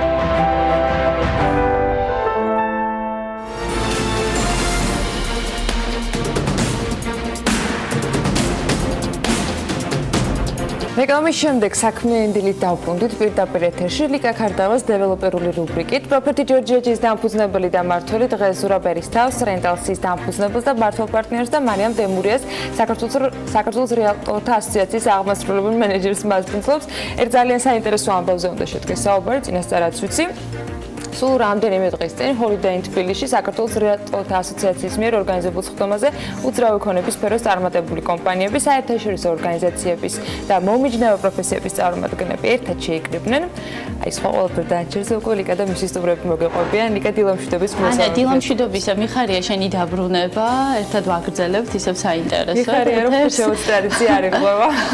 იმედი მაქვს რომ ძალიან ბევრ საინტერესო ამბებს მომიყვები უძრავი ქონების სფეროზე, იმ კონტინენტის შესახებ, სადაც იმყოფებოდი. ჩვენც დაგახვედრეთ საინტერესო ამბები საქართველოში და აი ამ ამბების მთავარი, ასე ვთქვათ, მოქმედი გმირები ჩვენი სტუმრები არიან. როგორც აღნიშნე, იანვარში ჩატარდა პირველად 4 წლის ასოციაციის შექმნიდან 4 წლის ისტორიის მანძილზე ჩატარდა პირველი ღონისძიება, რომელმაც გამოავლინა წლის საუკეთესო საბროკერო კომპანია და ასევე წლის საუკეთესო ბროკერი. უფრო დეტალურად ღონისძიების შესახებ, ასოციაციის საქმიანობის შესახებ თავად სტუმრები მოგვახსენებენ. ძალიან დიდი მადლობა მარიამ ზურა, რომ ხარ ჩვენი სტუმრები და გვესაუბრებით აი ამ საინტერესო ახალ და სფეროსთვის ძალიან ისეთ დიდ გამოწვევაზე. გისმენთ მარიამ, თუ შეიძლება მოგვიყვეთ დეტალურად, რას ითვალისწინებდა ეს ღონისძიება, რატომ გადაწყდა აი ამ ღონისძიების გამართვა, ანუ ორი მიმართულება ქონდა, ერთი მიმართულება მიზნად ისახავდა ბიზნესში შეხვედრას, რომლის მთავარი თემა იყო საბროკერო სფეროს, როგორც ეკონომიკის ერთ-ერთი მთავარი კატალიზატორის როლის წინ წამოწევას და მეორე იყო უშუალო დაჯილდოების ცერემონიალი. ორივე მიმართულებით თუ შეიძლება გვიამბოთ აი ამ ღონისძიების შესახებ. ამ ღონისძიებამ მოგცა იმის საშუალება, რომ ჩვენ უძრავი ქონების სფეროში წარმატებულ კომპანიები და ასევე საერთაშორისო ორგანიზაციების წარმომადგენლები შეხვედროდნენ ერთმანეთს და არაფორმალურ გარემოში ესაუბრათ ასოციაციის მიერ განხორციელებულ პროექტებზე და ასევე სამომავლო გეგმებზე. და მეორე ნაწილი იყო ჩვენი დაჯილდოების ცერემონიალი, იყო აქ წლის ბროკერი და წლის კომპანია, რომელიც გაიმარჯვა ზურა ერისთავმა როგორც წლის ბროკერი და ასევე კომპანია რენტალსმა. ასევე კიდევ ერთი ჯილდოც ჰქონდა ასოციაციაში შეტანილი წვლილისთვის. ეს გადაეცა ვაჟა მებაღიაშვილს Noble Real Estate-ის დამფუძნებელს. არ იმყოფება ჩვენთან ეთერში, ულოცავთ Noble Real Estate-ს წარმატებას. ძალიან მნიშვნელოვანი ჯილდო იყო ჩვენთვის, იმიტომ რომ ძალიან გვჭირდება ჩვენი წევრების აქტიურობა. არ არის ეს მარტო წევრად არ ვთვლით, არიან ჩვენი პარტნიორები ამ ასოციაციის და მათი აქტიურობა ძალიან ხელს გვიწყობს, რომ მივახციოთ იმ გეგმებს, რაც დასახული გვაქვს როგორც ასოციაცია. ძალიან საინტერესო დასაწყისია და მარიამ მაინტერესებს ის კრიტერიუმები, რითაც მოხდა კომპანიების, ასე ვთქვათ, შერჩევა და მათი გამარჯვების გამოცხადება. რა იყო ეს კრიტერიუმები და რამდენად დაუშვათ აი ამ კრიტერიუმებზე იყო წინასწარ, ასე ვთქვათ, კომუნიკაცია ასოციაციის წევრებთან. როგორც პირველი წელი რაც ვატარებთ ამ ჩავატარეთ ეს დაჯილდოების ცერემონიალი, მხოლოდ ერთი კრიტერიუმით იყო ეს არჩეული, იყო და ფინანსებთან დაკავშირებით შემოსავლები კომპანიის და ბროკერის, ასე ვთქვათ, სახელმწიფო. როგორც ვიცით, ანუ რა თქმა უნდა, ბევრად უფრო მეტი კრიტერიუმიც არსებობს ამისთვის. ჩვენ ჩავთვალეთ რომ წელს, რადგან პირველი იყო ეს იმისი მაჩვენებელია, რომ თვითონ კომპანია ისე მუშაობს, რომ გამჭირვალეთ და რა თქმა უნდა ეს გაგრძელდება მომავალ წლებშიც გვინდა რომ ჩავატაროთ ეს დაჯილდოება და რა თქმა უნდა დამატებით კრიტერიუმს სამომავლოდ გავითვალისწინებთ. ძალიან კარგი. სულ თქვენ როგორც გამარჯვებული კომპანიის წარმომადგენელი, ანუ თავად კომპანია Rentalsიც გახდა წლის საუკეთესო საბროკერო კომპანია და პირადად ზურა გახდა წლის საუკეთესო ბროკერი. ანუ ის კრიტერიუმი, რითაც მოხდა თქვა ჩვენი კომპანიის შერჩევა, რატომ არის მნიშვნელოვანი რომ ამ კრიტერიუმით ხდებოდეს თქვათ კომპანიის გამარჯვების იდენტიფიკაცია და ხო არ არის თქვათ იგივე ამ ღონისძიების მთავარი თემა რაც იყო რომ საბროკერო კომპანიებმა რეალურად შეიძლება დასაქმებაში შეიტანონ ძალიან მნიშვნელოვანი წვლილი და ეკონომიკურ ზრდაშიც. ანუ რა მესიჯია ეს და როგორ ხედავთ თქვენ ამას, ანუ აი ამ კრიტერიუმის რამდენად მნიშვნელოვანია ამის წინ წამოწევა და გამჭვირვალედ მუშაობის, ასე ვთქვათ, პროპაგანდა აი ამ სექტორში. დიდი მადლობა ამ კითხვისთვის, ყველას მოგესალმებით. ძალიან მიხარია რომ, რა თქმა უნდა, ძალიან მიხარია და დიდი პატივია რომ ჩვენ ეს პრიზი ეს იყო ასოციაციის პირველი ასეთი დაჯილდოება და ჩვენ მოვიგეთ თან ორ კატეგორიაში, ორ ძირითად ბიზნეს კატეგორიაში, როგორც ბროკერის, ასევე თვითონ კომპანიის სახით. კრიტერიუმები მარტივი იყო ამ ეტაპზე, ეს იყო მხოლოდ საბანკო ანგარიშზე ასახული თანხის მიხედვით, როგორც საბროკერო კომპანიის, ასევე უშუალოდ ბროკერის ანგარიშზე ასახული თანხები და ამ ორი კრიტერიუმით ასე აღმოჩნდა ჩემდა გასახარად რომ ჩვენ გავემარჯვეთ. არ არის დასამალი ის საკითხი რომ ჩვენთან ეს სფერო მიუხედავად იმისა რომ ალბათ 20-30 წელი არსებობს მაინც ძალიან ჩრდილოვანია და ბევრი კომპანია ამითი თავს ვერ მოიწონებს. შესაბამისად ჩვენი მიზანიც სწორედ ამ ასოციაციაში ერთ-ერთი მიზანი მთავარი აი ასეთი ნომინაციების ასე ვთქვათ დასახელების გამოვლენის სწორედ ის იყოს რომ გაჩნდეს мотиваცია კომპანიებში, ბროკერებში რომ მათი შემოსავლები იქნეს ასახული მათ საბანკო ანგარიშებზე, რაც იქნება დადასტურებადი. ამით რას ველოდებით? ერთი, რა თქმა უნდა, ის რომ გაიმარჯვოს საუკეთესო და ეს მისთვის პატივია და საქმისთვის კარგია. მეორე ის რომ ზოგადად კონკურენცია აიწევს და ის კომპანიები, რომლებსაც არ სხვენია თავისი ასე ვთქვათ საბანკო ანგარიშების გამოქვეყნება და ერთგვარად ეამაყებათ თუ ასეთი კომპანიების რაოდენობა გაიზრდება, ამითი მთელი დარგი მოვიგებთ ჩვენ ბროკერები, მოიგებს საზოგადოება, მოიგებს ეკონომიკა და მოიგებს ქვეყანა.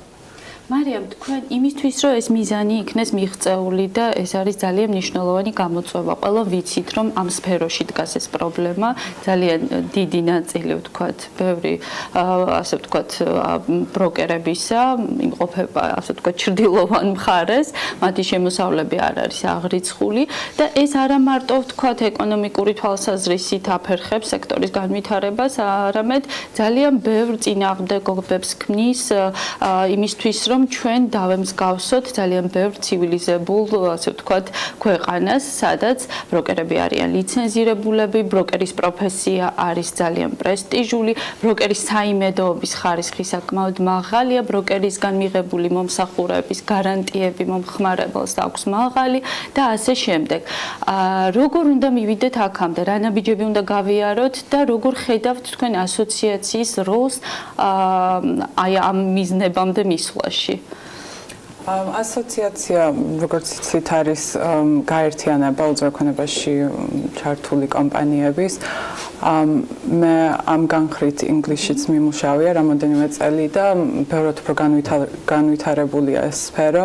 თქვენი გამოცდილება ძალიან საინტერესო და გამოსადეგი იქნება ამ ბაზრის. იმედი მაქვს. მრავალწლიანი გამოცდილება გაქვთ ამ სფეროში. და ეს სფერო იქ განვითარებული არის, მაგრამ ეს ყველაფერი ხდება კანონმდებლობითაც არის დაცული და სახელმწიფო სტრუქტურებიც არიან ჩართული.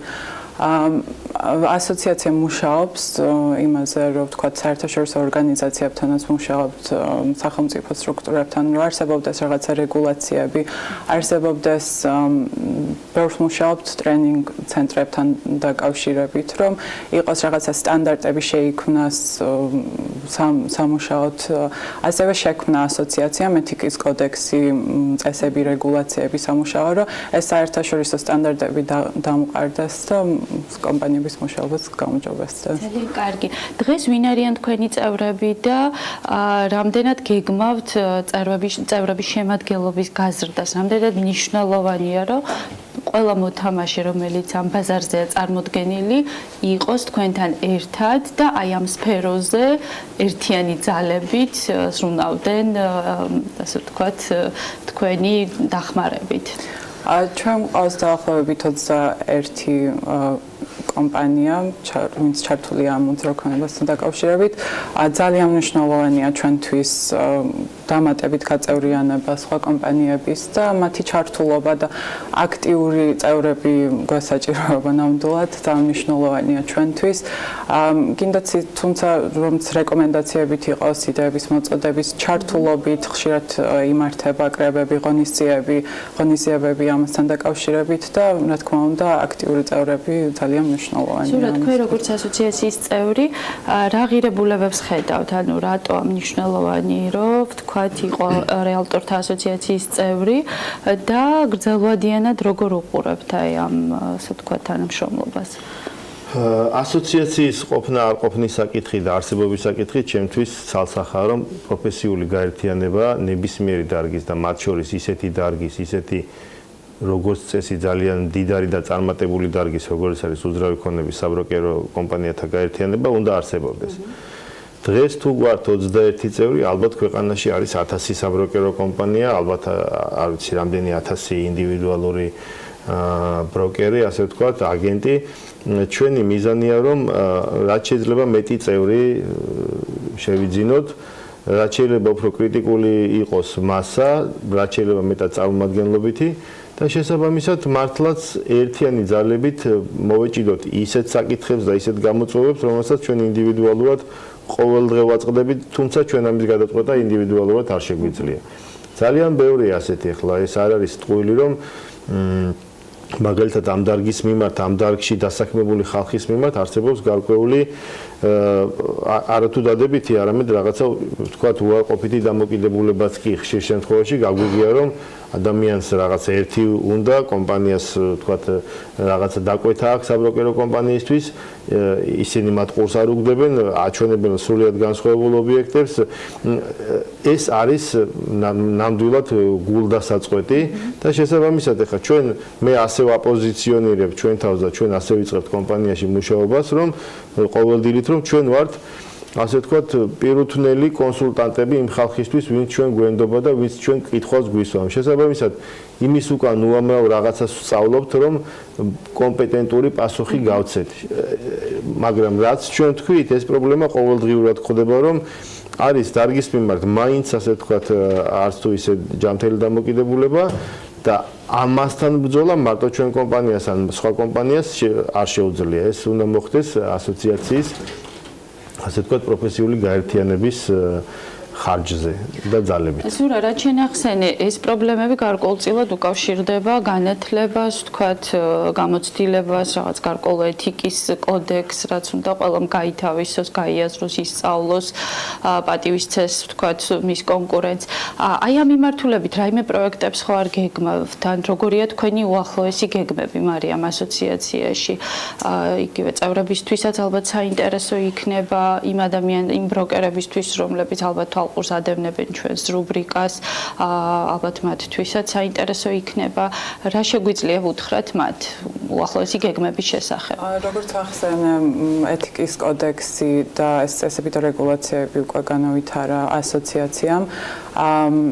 კიდე არსებობს აი განათლებასთან დაკავშირებით გვაქვს მარტის თვეში ვაპირებთ ერთთვიან სატრენინგო კურსს, ასევე როგორც დამფუძნებლებისთვის იქნება აგენტებისთვისაც მოსამზადებელი, ახალი კადრებისთვისაც იქნება ეს და სამომავლოდ იგეგმება უფრო დიდ მასშტაბური ასე ვთქვათ ტრენინგ ცენტრი, სადაც შესაძლებელი იქნება რაღაც გრძელვადიანი კურსები ჩატარდეს, სადაც მოხდება მომზადება კადრების და ვინც უკვე ჩართული არის ამ საქმიანობაში, მათთვისაც არსებობს ასევე საერთო საინფორმაციო ბაზა მქონდა ასოციაციას, სადაც რეგულირდება ქონებების ატვირთვა ეს ახლა მიმდინარეობს აქ რეორგანიზაცია ამისი და განვითარება ისევ ამ ბაზის და ვფიქრობთ, რომ საინტერესო პროექტებს შემოთავაზებს.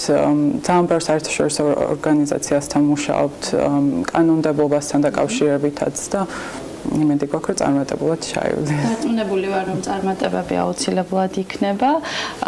დიდი მადლობა საინტერესო სტუმრობისთვის, ზურა მარიამ. ჩვენ აუცილებლად მომავალშიც მოყვებით და სიამოვნებით გავაშუქებთ საინტერესო სიახლეებს. მაყურებელს კი წარმატებულ და გონივრულ ინვესტიციას ვუსურვებთ უძრავ ქონებაში. დიდი მადლობა ლიკას, მადლობა საინტერესო სტუმრებს.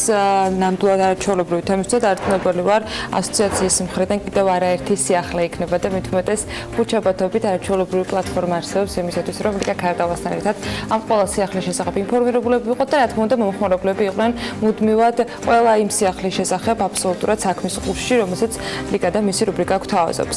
ბიზნეს მედია საქართველოს არ ასრულებს ამ ეთერით დღეს მაუწყებლობას, რა თქმა უნდა, სულ ცოტა ხანში გვანცალა და ქალების ნარატივი გელოდება ზუსტად სამზე კი ბექაპაციკადეს უნდა დაელოდოთ, რომელიც საქმის ყურში ჩაგაყენებს დღის მთავარი ეკონომიკური და ბიზნეს სიახლეებით. ხვალ დილს 8 საათამდე გემშვიდობებით და ბედნიერ დღეს გისურვებთ.